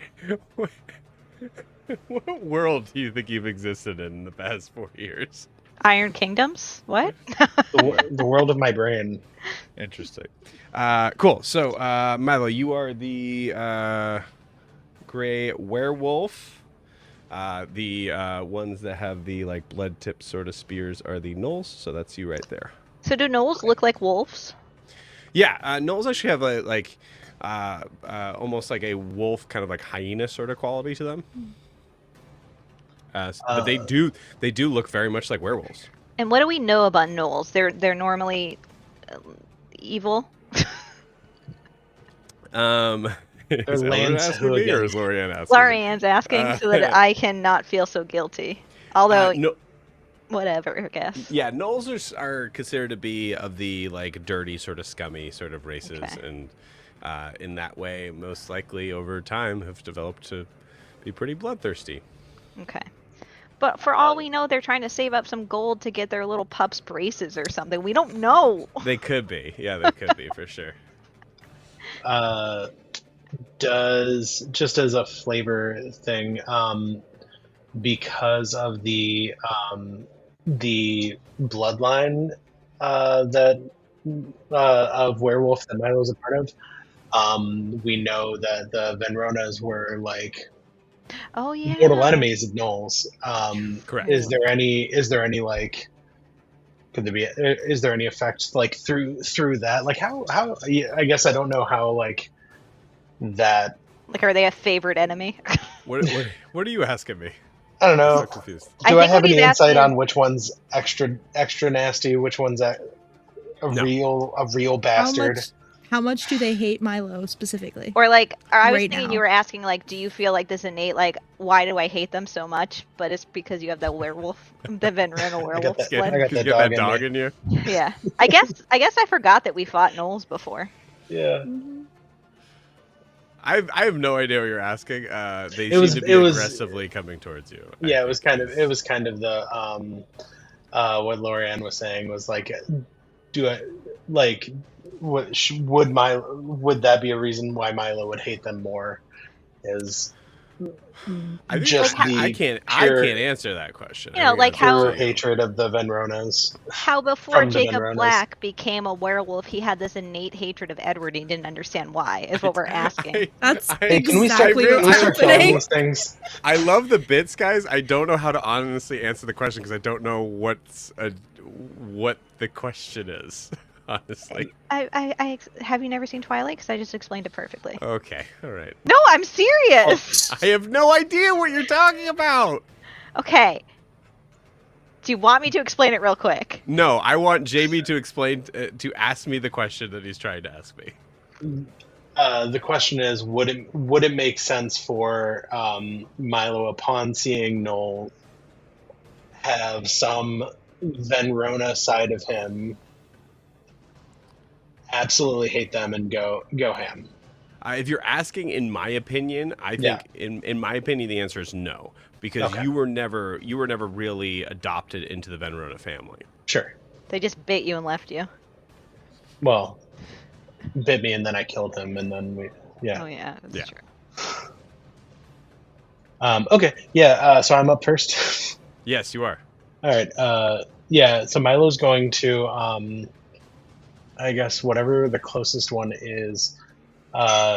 Also, attacks against me are at disadvantage because of my displacer, Ooh. cloak of displacement. Okay, you got it. So yeah, Milo's going to charge with his coral blade and swing at, from my perspective, the one in front of Gerard.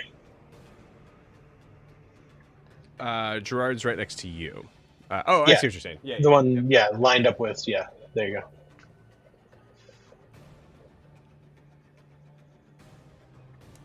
Okay. So as you come within the distance of this creature, it is going to reaction attack you, as the spear is extremely long. So there's a difference between the 10 feet and 5 feet. Mm-hmm. But it rolled a 2 and a 3, so I'm not even gonna ask. It misses. That does not hit. Yeah, Milo hits with does Milo hit with a 25? Yes, for sure. Okay. I had to ask. I don't know. Alright, let me pull up the.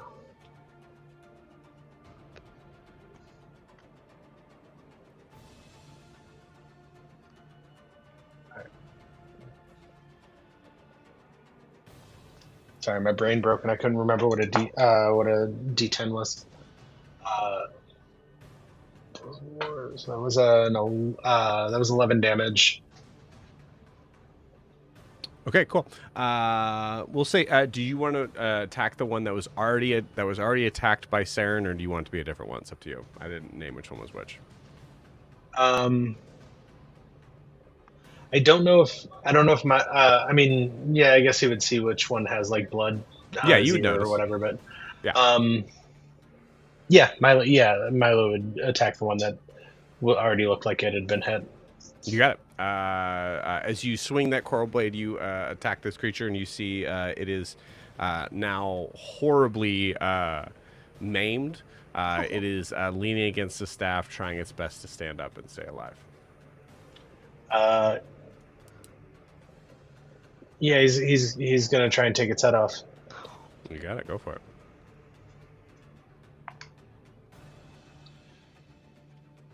It's a 29 for with a nat 20 hit. Oh Yeah. Yeah. no! This Yeah. doesn't feel good. Milo, how do you want to do this? Yeah. Have one hit point left. So I think as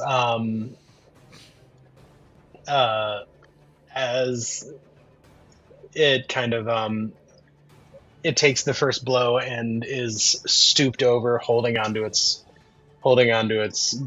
spear, trying to stand up. Milo is just in full attack mode and sees open skin on the back of its neck and swings down as it's hanging its head there and lops its head off. You got it. Head is gone. And then he still has some movement, so he's going to try and intimidate this other gnoll into going away and just charge at the other gnoll. You got it. Okay. Is that end your turn? Yep. Go ahead and roll me that intimidation check. I will say you have disadvantage. Disadvantage? Yeah. I just murderlated his friend. Uh-huh. All right, well, let me get another. Did you just quote 3 ninjas? Yeah. No. 4. That was a 4. Okay, cool. Yeah, as you go charging forward, there is a point where I think you're able to pass it off pretty well, but there's a point where you step on a sharp rock and you're barefoot, so... Yeah, that makes sense. It does kind of like stop you a little bit. Cool. But yeah, does that end Milo's turn? Yeah, just face to face with a gnoll holding a spear. Yeah, that's all I got. Oh, I'm sorry. Same thing. Yeah. Apologies. God, that's a 2 and a 4. Unbelievable. Yeah. Cool. I really hope we kill both of them before Noros gets a hit in. That's what I was laughing about in the idea that the Knoll's got a 12 and Noros is at 11. Poor Noros. Seren, you were up. So Milo's within reach of within 5 feet of the gnoll, right? Yeah. Yep. Okay. And you have advantage on your attacks because it does not see you. Cool. She is gonna swoop down and flank with her scimitar, and she kind of grimaced when he chopped the head off, and she's like, okay, fine, we're doing this. And she's going for the head with her scimitar. Trying to dissociate while she does it. Then... It's a good bonding for the 3 of you. It's true. It's great. He'll never speak of it again. 22. That'll hit. Okay. Where are my D4s? And sneak attack. Jesus Christ. This is... That's 9, 11...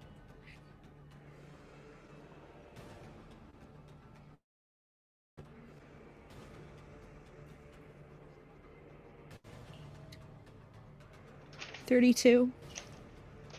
How do you want to kill it? Oh, wait. Mm. I don't even think I added my +5. Yeah, so... Yeah, these dudes have 22 hit points. Yeah.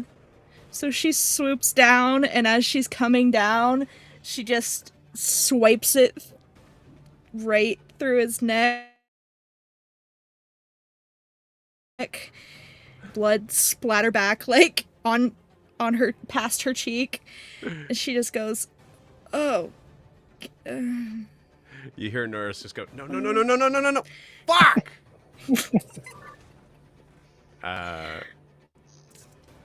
Cool. Awesome. Yeah, I mean, they're dead. I don't know if there's anything else you want to do with Gerard. You just see Seren open her hand, and the little ink vial appears. And You got it. Milo's gonna like soccer juggle the one Noel's head over to Gerard as a little snack. Oh my God, Yeah. you guys are awful. You got it. Yeah, you soccer juggle the father of two's head Damn. over to Gerard. He shouldn't have been doing his job in the place where he lives. That's his Yeah. fault. It is. Seren would like to loot his body to see if he has a wallet full of pictures A of wallet his full of Yeah. pictures. family Yeah, or you got it. anything. Yeah. Cool. We are out of initiative, everybody. Go ahead and roll me a D20, Yikes. Seren. 6. Okay. Cool. All right. You roll me a perception check. 22. 22. Okay, cool. With a 22, you hear nothing but the quiet of the nighttime forest, the crickets, and all that jazz. And then you hear Norris just go, "Fuck, come on! Just anybody hear that? Is there more coming? Damn it!"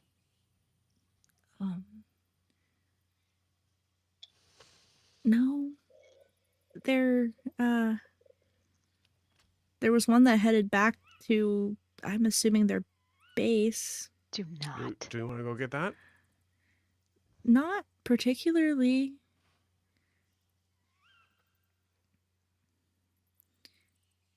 It'd be so easy. What if there's like hundreds of them or something? I mean, we obviously can handle like 2, but Well, we can handle 2. yeah. Sorry. I mean, should we like? Do you want to like get some food while like hunt for food while we're out here? Because like, He just turns around and starts walking back. hey, buddy, hey. Don't touch me.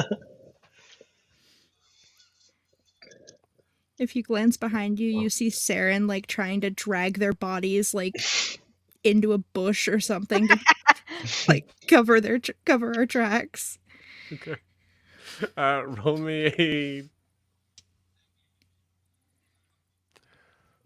Roll me a survival check, I guess. Stealth of Okay. hand.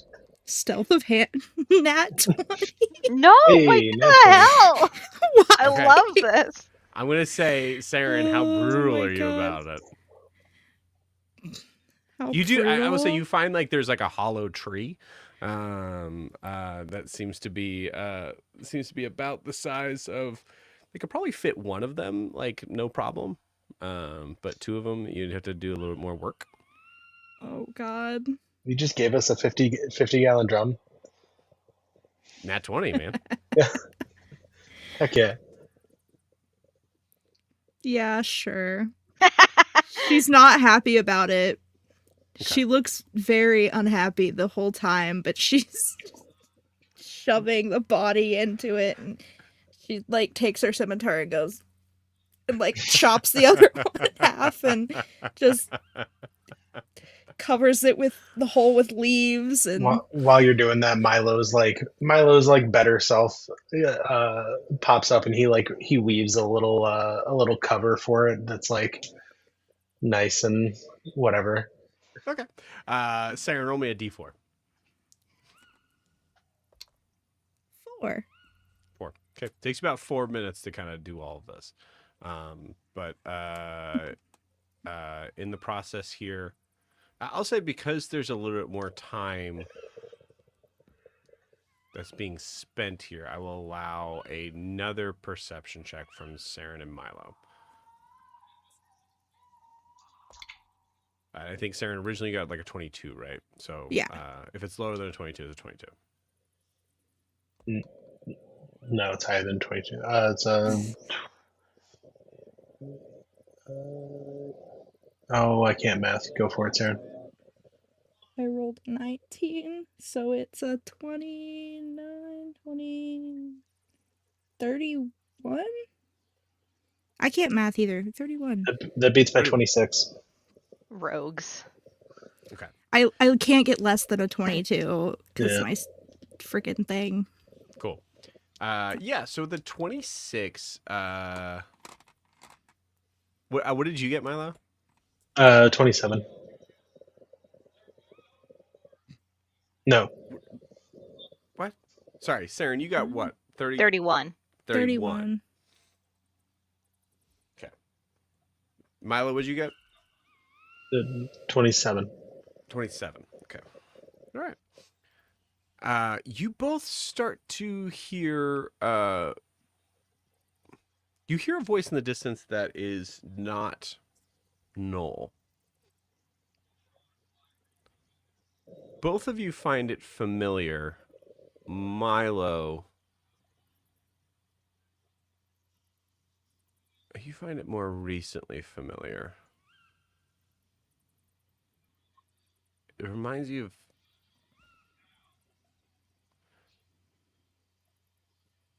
of when you were in Eisenheim.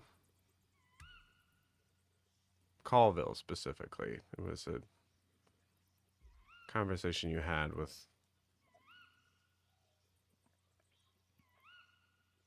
someone at a bar. And then it hits you. It sounds like Drew. Doesn't sound like in distress. Yeah. Do we have a like can I hear direction? Like it's come Seemingly from where the one of the gnolls left. I wouldn't say retreated, but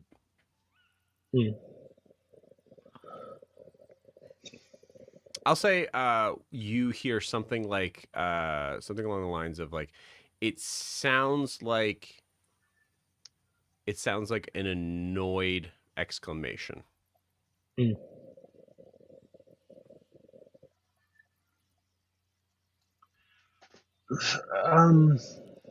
Yeah, if I can identify that it's Drew, I'm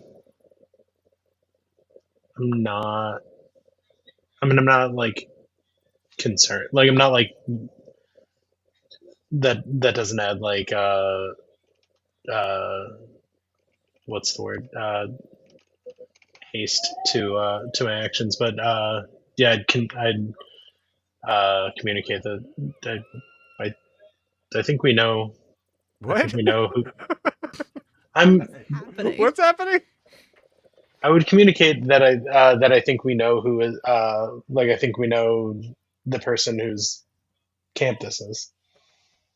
Okay. Did he say Drasilia or? Yeah, he would.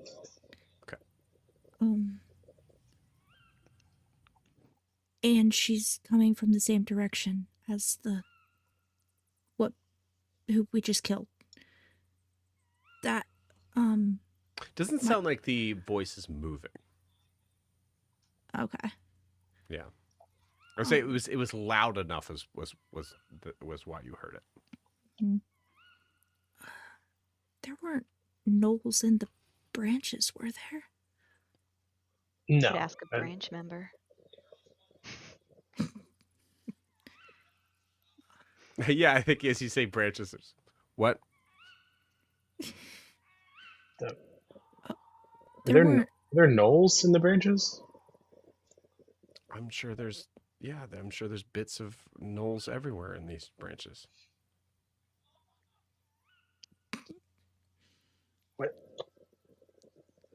What? She's a princess. What? Anyways, what? The What? the branches. You know the Roasting this like. poor man. You know the Yes. like society you're part of. The Oh, yeah. like Okay. comes Yeah. up like once every couple weeks. Uh, Yeah. All right. Well, there's okay. In my defense, we're in the forest. Go ahead. did you have like members that were gnolls? Like, did, No. okay, okay. Well, I think Drusilia is connected to the gnolls we just killed and mutilated. Um, Uh, Jucilia's in Eisenheim. I thought. I mean, last I heard, but She... Actually, not last he heard. Actually, Don't not we? last I oh, heard. oh Yeah. no, Don't we know that she's somewhere? We just don't know. We just didn't know Mhm. where. She said that she would show up with Hagen though when it was Mhm. time. oh yeah. Um, I don't know. Should we just go back and use like the sending room and Are you contact her? And Are you sure you heard Jucilia? not. I'm pretty sure it was. I mean, it could have been another person, but like,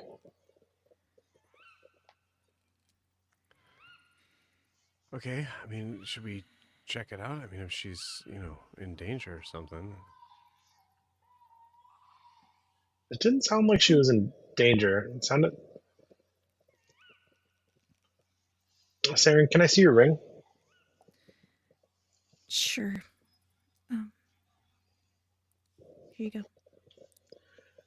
And Milo's gonna use the ring and Don't tell her we killed her friends. If that's what this is. well, yeah, no, I wasn't gonna start. I wasn't gonna lead with that. Um, uh,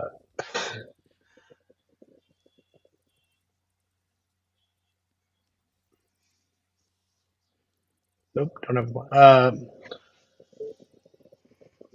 Hey, Drew, it's Milo. How's it going?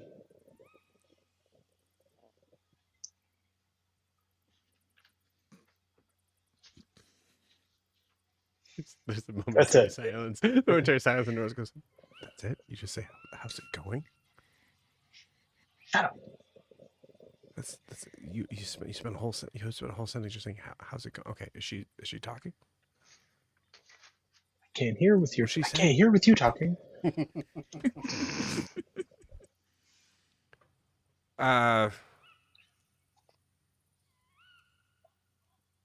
Yeah. Hi, Milo.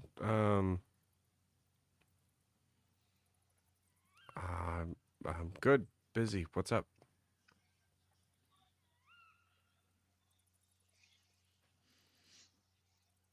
Said she's good and she's busy. What do I? Oh my god. Oh no, Milo. you're the one that has like a closer sort of relationship with her, right?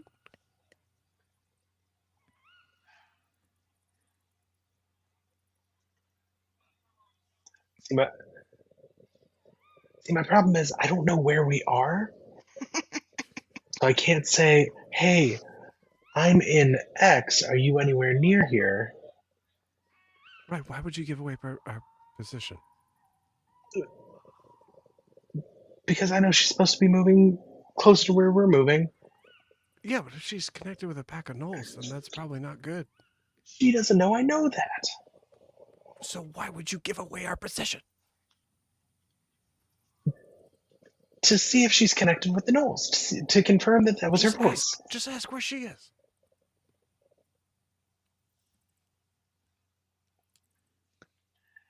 Hey, Drew. Not much. Okay. Not much. Not much new. We're headed towards. We're headed towards the meeting point. Norris is asking where you're at.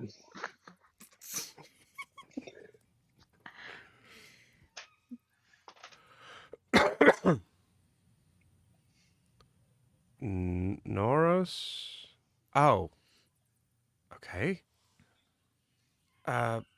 Yeah, I mean, meet you guys there. I'm just in the middle of something right now.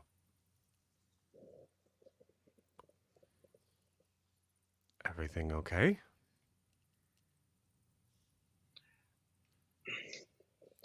Yeah, I just heard a loud voice in the woods, and I thought it sounded like you, but I don't think it probably wasn't. Holy cow. Oh my god. Milo, you look behind you, and Seren is up in a tree, Just fucking flying booking it. towards the voice. Flying towards the voice? Yeah, Noros. Mm-hmm. Okay, all right, so we're just gonna step. Okay, where are you going? Where are you going? And like just kind of like Yeah. starts to kind of like go after you. Okay, cool. We will we will pass you guys there. My God.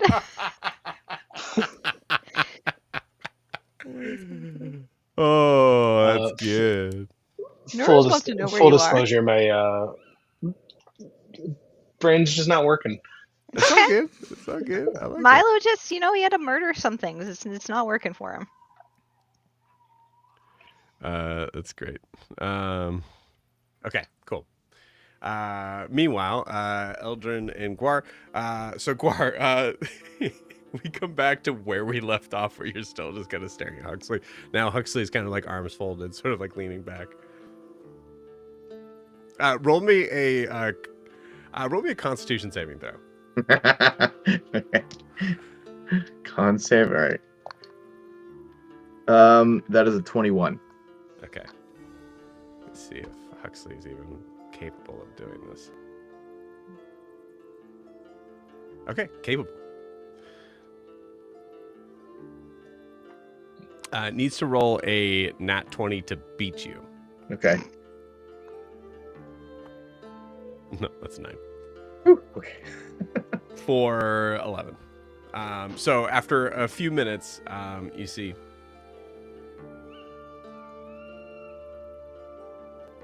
Okay, what are we doing? I don't know. I was just trying to talk to you, and then you were weird about it, and then I tried to talk to you differently, the way I thought you would like better, and then you were weird about that too, and so I don't know. I don't know how to just. Okay, I'm not. Look, I just want to fucking kill Tall, and I want to find a way to keep Brumhilda here after all that, because she might be taken away, and that sucks, and so and I want to figure out the best way to fucking kill Tall. You said that already. Yeah, I'm just saying, like, that's, you said I don't know what we're doing here. That's what I'm fucking doing here. Okay.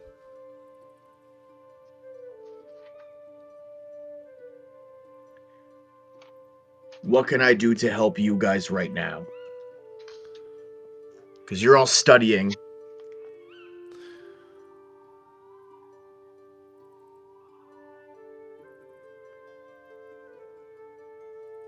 You want to know what you can do to help? Yes, that's why I asked you. It's going to be difficult. What?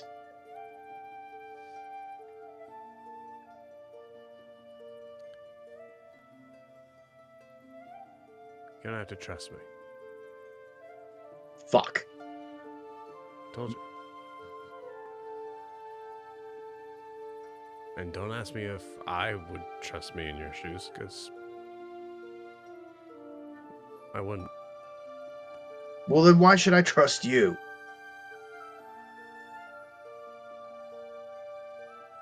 Because I think at a certain point that's what it's going to take.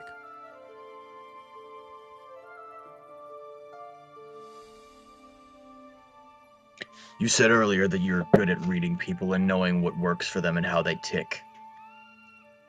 I know that you know that I want to have faith in people. And that's been torn away from me. These people here... Well, which way is Brumhilda's room? Up, down, wherever. You point towards Brimhilda's room. Yeah. There and out there.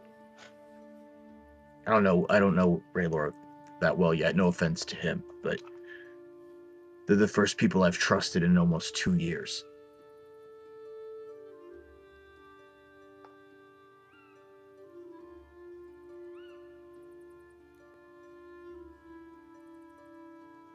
And you know I want to. Yeah. And I will, against my better judgment, do that.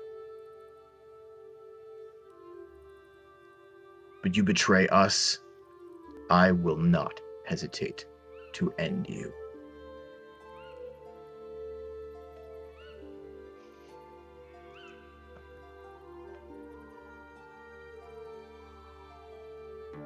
Fair.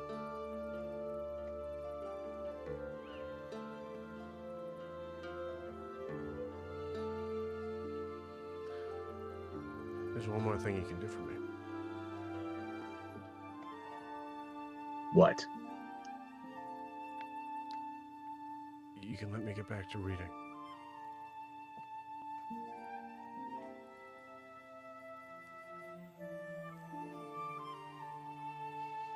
I walk over and kind of peruse the shelves to see if there's anything that catches my interest. Okay. I'll let you take the DM reins. Is there something that catches your interest? I think I would be thinking about, when I was talking to Saoirse, she mentioned that Matthias was looking for a weapon. Mm-hmm. So maybe I'd be looking for something about maybe some enchanted weapon or like maybe a history of magical weapons or something like that. Legendary weapons. I don't know. Okay. Legendary weapons. Yeah. Go ahead and roll me a d20. Sure. That's a 5. Okay.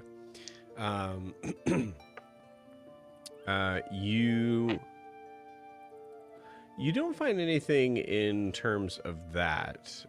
You do see that there is another book that is on the table that has been perused a couple times from other people here, which is why it's not been put back in the shelf. It says creation on it. Okay. I Other pick it than up. that, yeah. It's big. It's big, thick book. You pick it up, and Huxley can't help himself. Oh, you sure, buddy?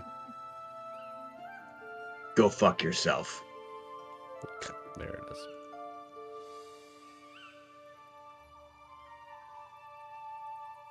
And I start just kind of like perusing the table of contents and just looking for words that would jump out at me. I'm not trying to read the whole thing. Got it. I think in terms of what you're trying to glean from it, I mean, the creation, we've kind of already heard the story, I believe. So in terms of that, the idea of a ultimate weapon in the face of Tal, one of the rods of creation would be considered to be a very strong weapon against that. 3 of them would summon the almighty deity. Right. So that thought crosses your mind as you think about it. Could he be looking for one of the rods?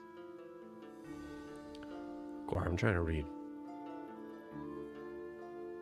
Yeah, I know. I'm gleaning information from this book. Okay.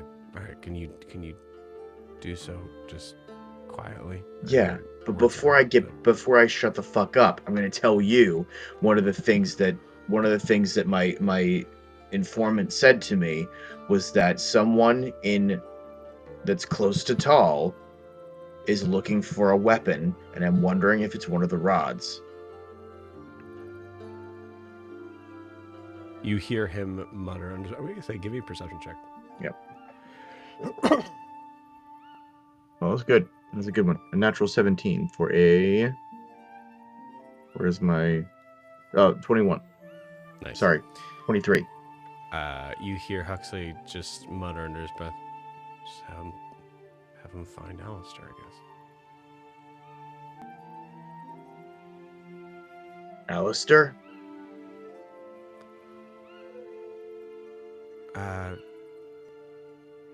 Yeah, Oh, that's whose parents we stayed with. yeah. Right. I've never had the pleasure, but from what I've heard from Eldrin, he's not the most pleasant. You two probably get along great.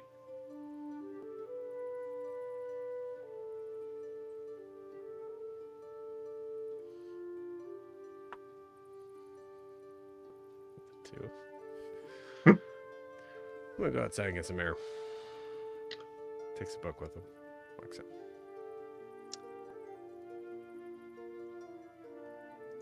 I'm ready to talk about it when you are. All right. Door shuts a little too hard. Uh-huh. Um, I think I go talk to Brimhilda at this point. Okay. You walk in, and you see Brimhilda is sitting on the bed, in a state that you've seen her in before, where she is in full concentration. So there's some. I think the way that looks is probably her hands are like on either side of her head, so her like hair is like actually like kind of like poofed out under it, as she is just kind of like just like leaning on her leaning her elbows against her kneecaps and just fully reading, fully just engrossed. Is there any paper or like an ink pen nearby? Yes, yeah, there would be for sure. Okay. This is what I do with my wife when she's working and I want to talk to her. I go over, I get some paper quietly. I dip the quill in the ink, and I write, "How's it going, buddy?" And then I slide the paper into her eye line. Okay.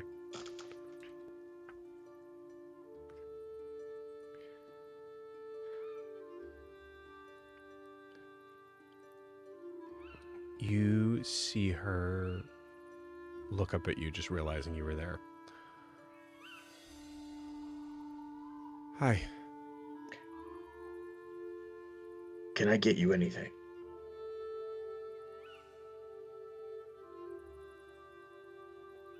We should probably wait for them to get back, right? For what?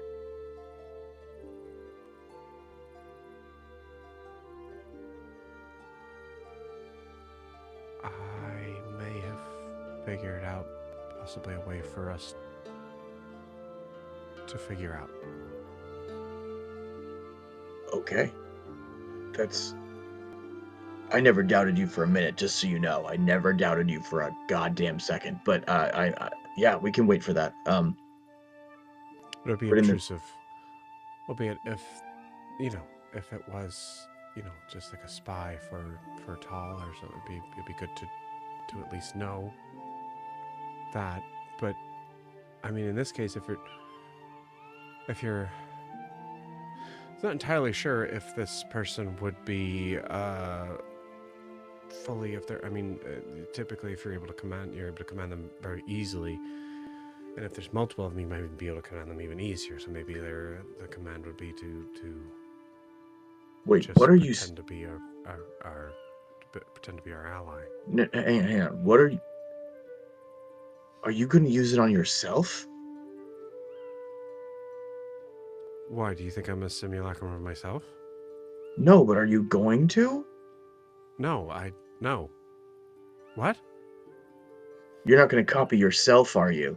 Is what I'm saying. I'm gonna pause you there. Eldrin. Eldrin leaves the sending closet. Okay. And is Raylor out there? Yep. Yeah, reading at the war table. Eldrin's gonna sit down, and stare at him. Like, just...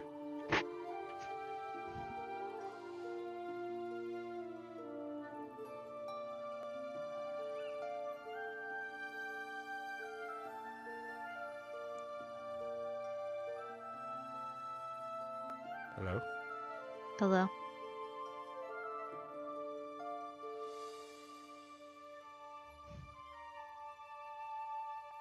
I'm trying to understand you. Okay. All right. Well, that was... Because that look was very confusing. And, you know, I just...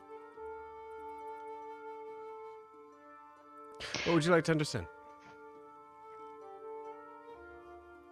I understand that you've been through a lot. Mhm. As someone else who's been through a lot, I get that it can shut you down and make it so that you don't want to think about certain things.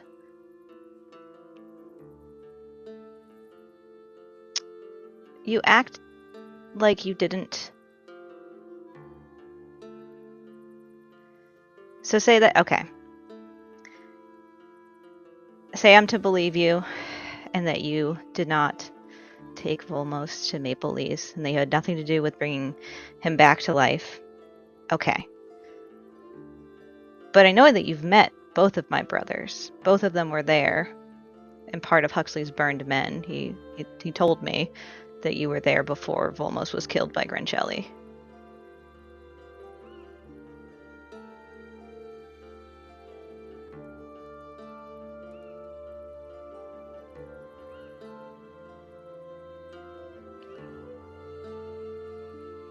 Well, memory is a little fuzzy. So, Okay.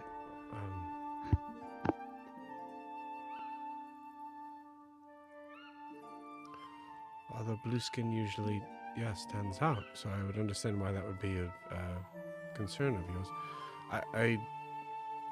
I don't remember either name.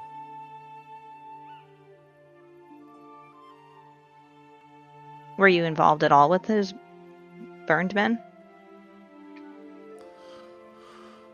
Well,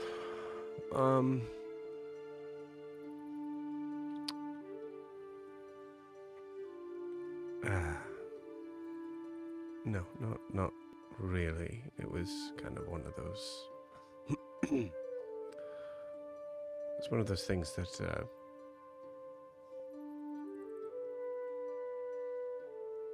Like how Nora sleeps with me, but he's not involved with the Council of Honoria.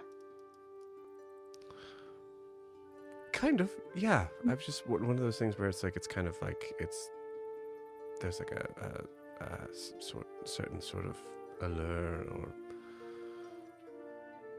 sexiness to the idea of having someone who has an entire life without you that you always wonder what would. Oh, so completely separate from me and Nora's, because that's not what's going on there. Oh, okay. Yeah, so I mean, it was a little bit of that, and the knowledge that we shared was the thing that we paid most attention to. I mean, honestly, you've met the man. He's not the most open individual, Yes. which at the time was honestly refreshing. Well, Volmos didn't trust him or Hagen and the branches for that matter. Kanos didn't join the burned men until after Volmos was killed. So they were acquaintances, I suppose, before that.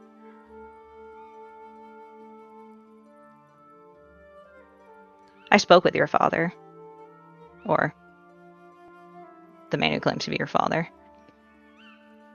Yes. He told me about the last time you two saw each other.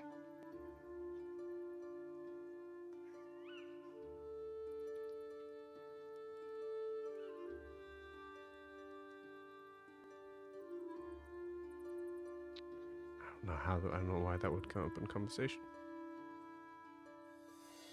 Because he was worried about what your path to knowledge, where it would lead you.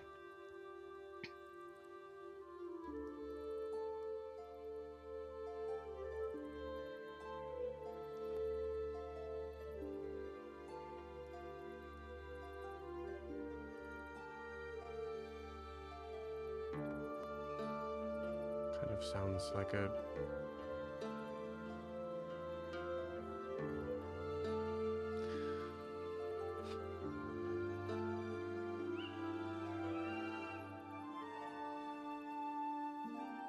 I don't know why he would say that. But He said that you were in a tough spot. And I was in a very happy spot. that wasn't his impression. Yes, obviously. So it was, you do remember meeting with him then? Sort of.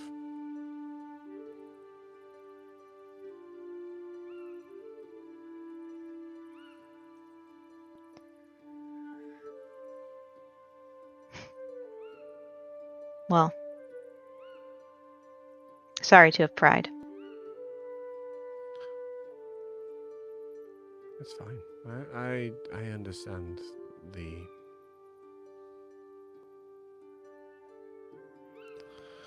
It's hard to trust anyone, given your history, it seems. And I don't mean that in a bad way at all. I truly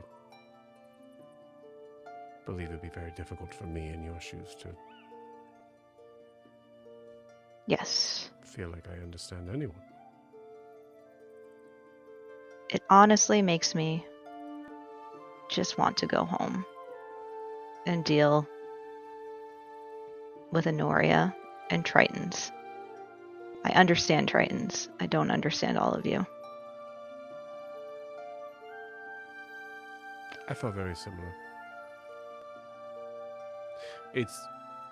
You'd think it'd be easier because they look a lot more like you.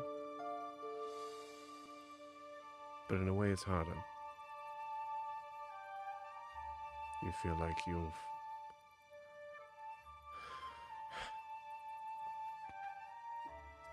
you've found the Mecca that a lot of them are striving for, and often question why you've even left.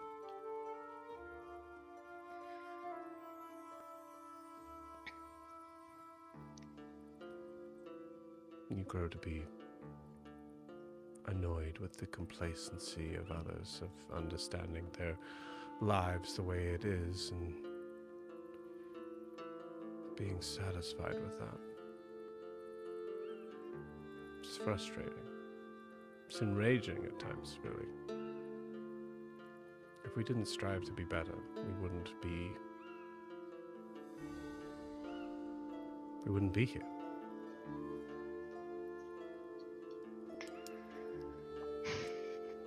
Can I give you a piece of advice? It's unrelated to all of this. When Seren asked you to go with her, she wasn't asking you to come because of your spectacular skills with fighting.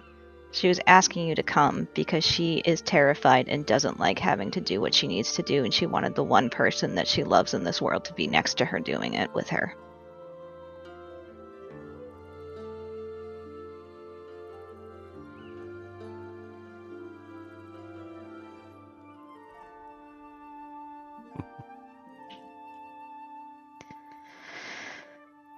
But that's just what I see.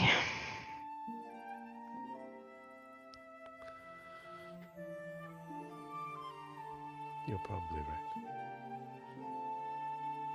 I mean, if you guys have truly been together for, 40, 50, however long, I'm sure she knows that you're shitty at fighting. Why else would she ask you to come?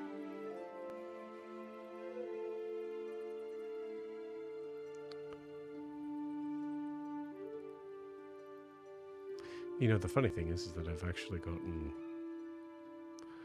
I mean, by no means her level, but I have gotten a little bit better at it. To be honest with you,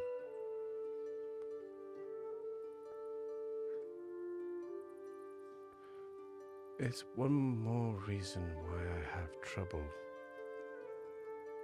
with this place. What do you mean?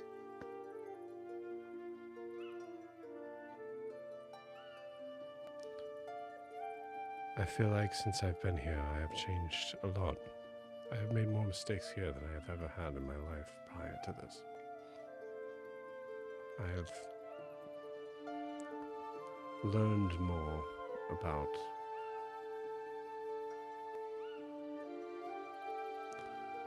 the ups and downs of life. So much more since I've left. But I truly think if Sarah and I never left Valshar,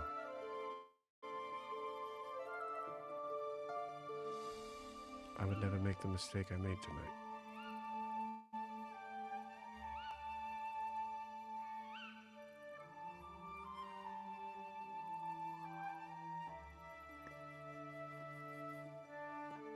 Well, you can only just try to do better.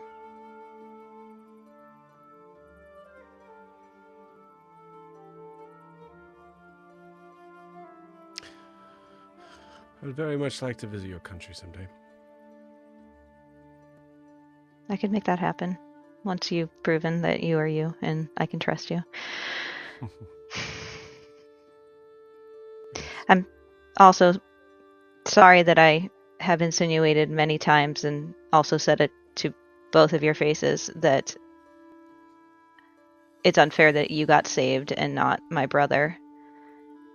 If you are truly Raylor and not someone who was sent here to mess with us, then that was unfair of me.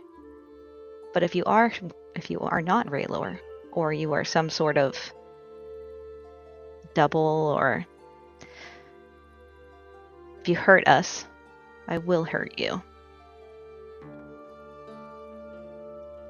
And you will regret the day that you were saved instead of my brother.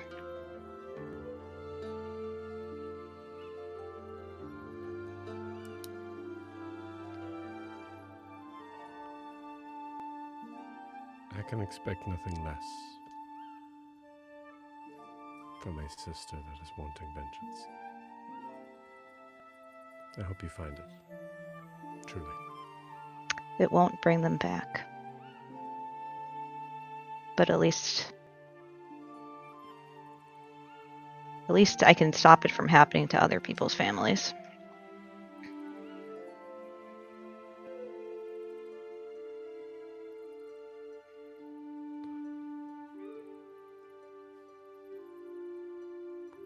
Whatever feels better to say. It will feel really good to kill Grangelli Mortimer.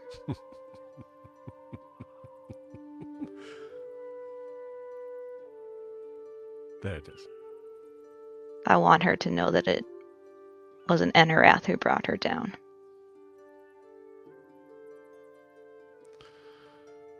Then I have full faith that it is an Enerath that it will be.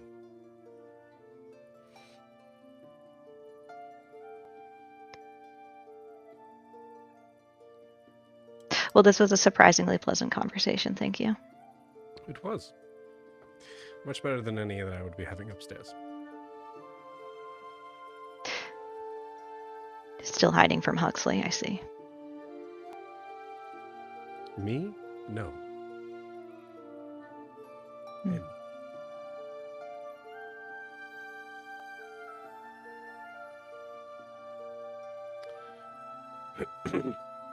But time will tell.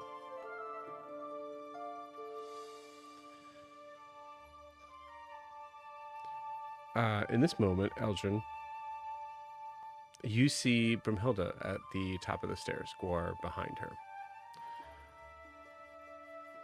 She's staring at Raylor with a crazy look in her eyes. And I'm going to pause this there.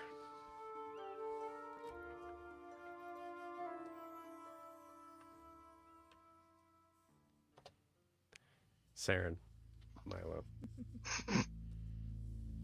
Noros. Hey. I assume Gerard. Milo. Gerard. I assume Milo, you are following them. Now I'm going back to. No, I'm just kidding. Yeah, It's an option. yeah, I'm following. No, yeah, I'm following him. Okay, you got it.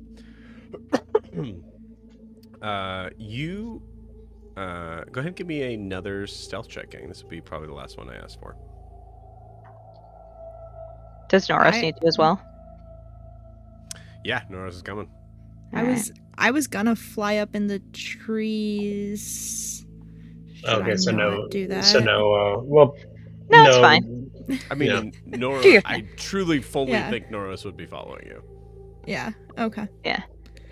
Norris. Yeah. Oh wait, Well, it's disadvantage. Hold on. well, Seren at 50 feet per turn is up in the trees. Ooh. Yeah, I mean, if you want to leave your Milo's stealth keeping friend up with you. at bay, you certainly can. Norris is not keeping up with either of you because he's not. I think he's 40 feet. Yeah. No, he's 30 feet. So, No. yeah, he's Which is average, average. Yeah. guys. Also, I feel like Triton should have a way faster swim speed than 30 feet. That's all I'm gonna say on that. Is my pass without trace still up, or has it been an hour? Anyway, I would say it would make sense to recast it. I can't do Yeah. that. So. Okay. Yeah, It's still the distance here, I would Okay. say we're kind of on the cusp of it. So I'll tell you what, I will roll 11 or I don't need higher. it anyway. And you can't even give it to Noros. You're more Well, than 30 you brought feet it away. up, Kayla, so what do you want me to do? Because she wanted to be cooler and have plus 10, so she could be like 50. I don't need 43, but All right, fair enough. Then you don't have it. Which No, it's fine. Neither does Noros. I'm in a They tree wanted him anyway. 33. Okay. 33. I will, Elgin, do you want? Sorry, Lorian, you want to roll for Noros?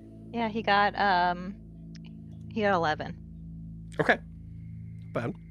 Yeah, he's doing a little better. They're distracted. There's things going on. Okay. Milo. 18. 18. Okay.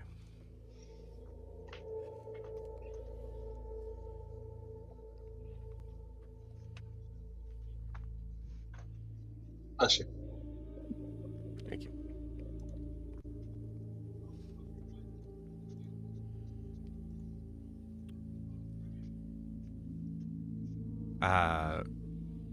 Give me perception checks.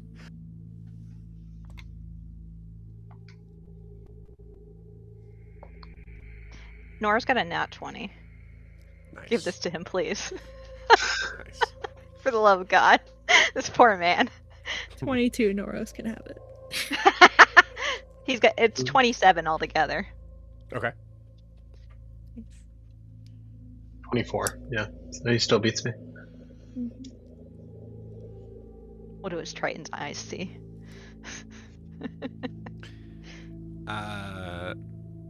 Cool. So as you guys get closer, you see there's a certain point where Noros kind of like tries to flag you down a little bit, Seren, to be like slow down. And at that point, that's when you're able to see a little bit of what he sees. As you see there, it looks to be an encampment alongside this like sort of like sea bank. Milo, as you get closer, you kind of actually recognize this a little bit as like maybe only slightly downstream from where you met Duchess. Oh.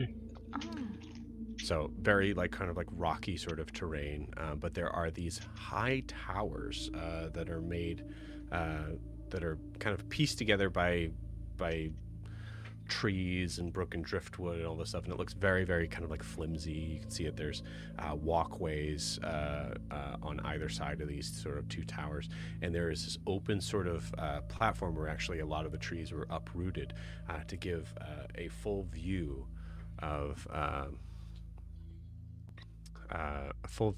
the sea. It's facing south. I'd say like even if you were kind of like close enough to the beach side, you actually maybe might see like the edge of like Grifton and like Nova Sol.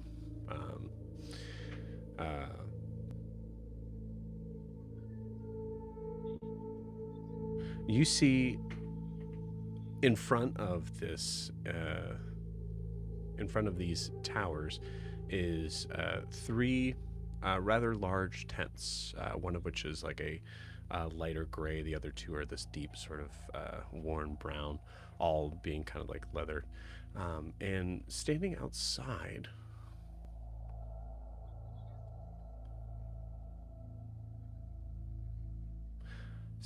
one of them, along with several gnolls, I would say, like looking at Noros. Noros kind of like I think Noros kind of gives you like a 9 or 8 or 9, I'd say, right around there. I'd have to count to be exact, but to give you kind of an idea of like how many. You see Drasilia seems to be standing guard. You see that she's like has like a whetstone to her longsword that she's just kind of like shh, shh. And you hear a gnoll kind of like walking by and like kind of like barking at her, and you hear her just go, "Yeah, fuck off." What did the gnoll say? Do you speak gnoll? He speaks I every speak language. everything. Cool.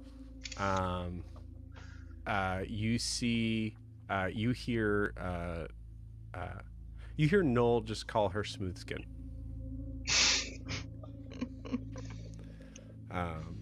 The response you got, I think the response you got from Drasilia kind of gives you an idea that there's a good chance that Drasilia does not speak Noel. Mm-hmm. But you're not entirely sure.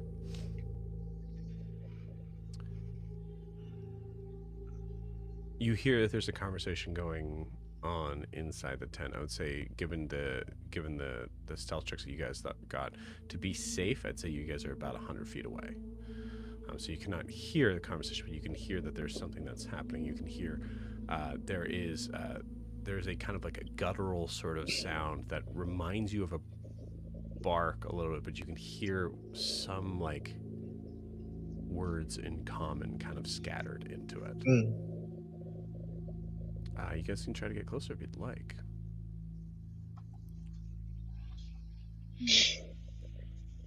I think Seren's gonna fly down, and say, I think we should go back. Yeah, 9's a lot.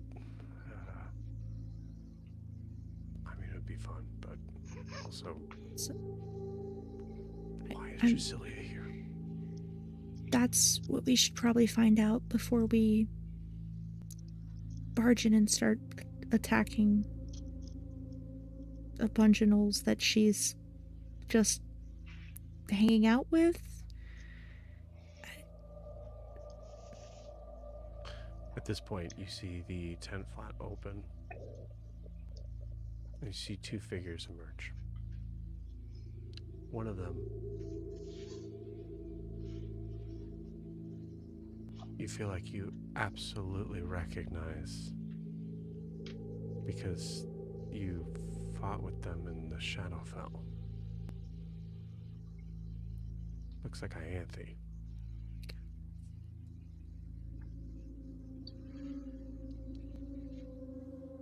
The other I don't think you recognize.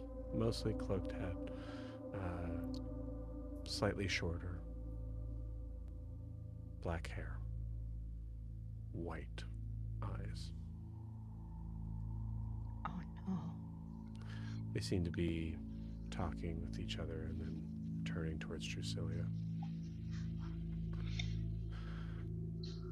The one in the black cloak is... Okay. We can go. And they turn to go and walk off into the night. Shortly behind them, about waiting for them to go about 20 to 25 feet. You see another figure. Definitely a gnoll, but massive. Large. Iron pauldrons on either side. Standing 7.5 feet tall. You can tell even from the dark matted fur, this creature's strong.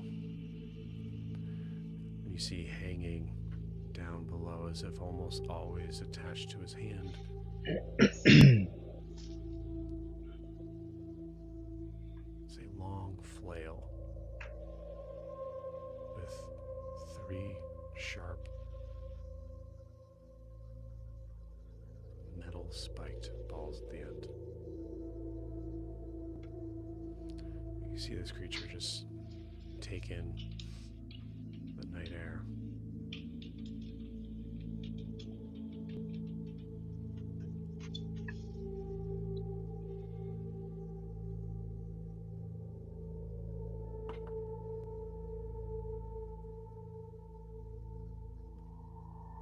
Seems to look right at you, Seren. Right in the direction of where you're at.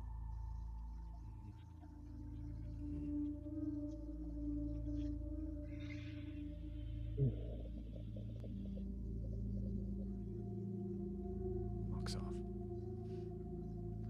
And with that, we'll end tonight's session. See you guys next week.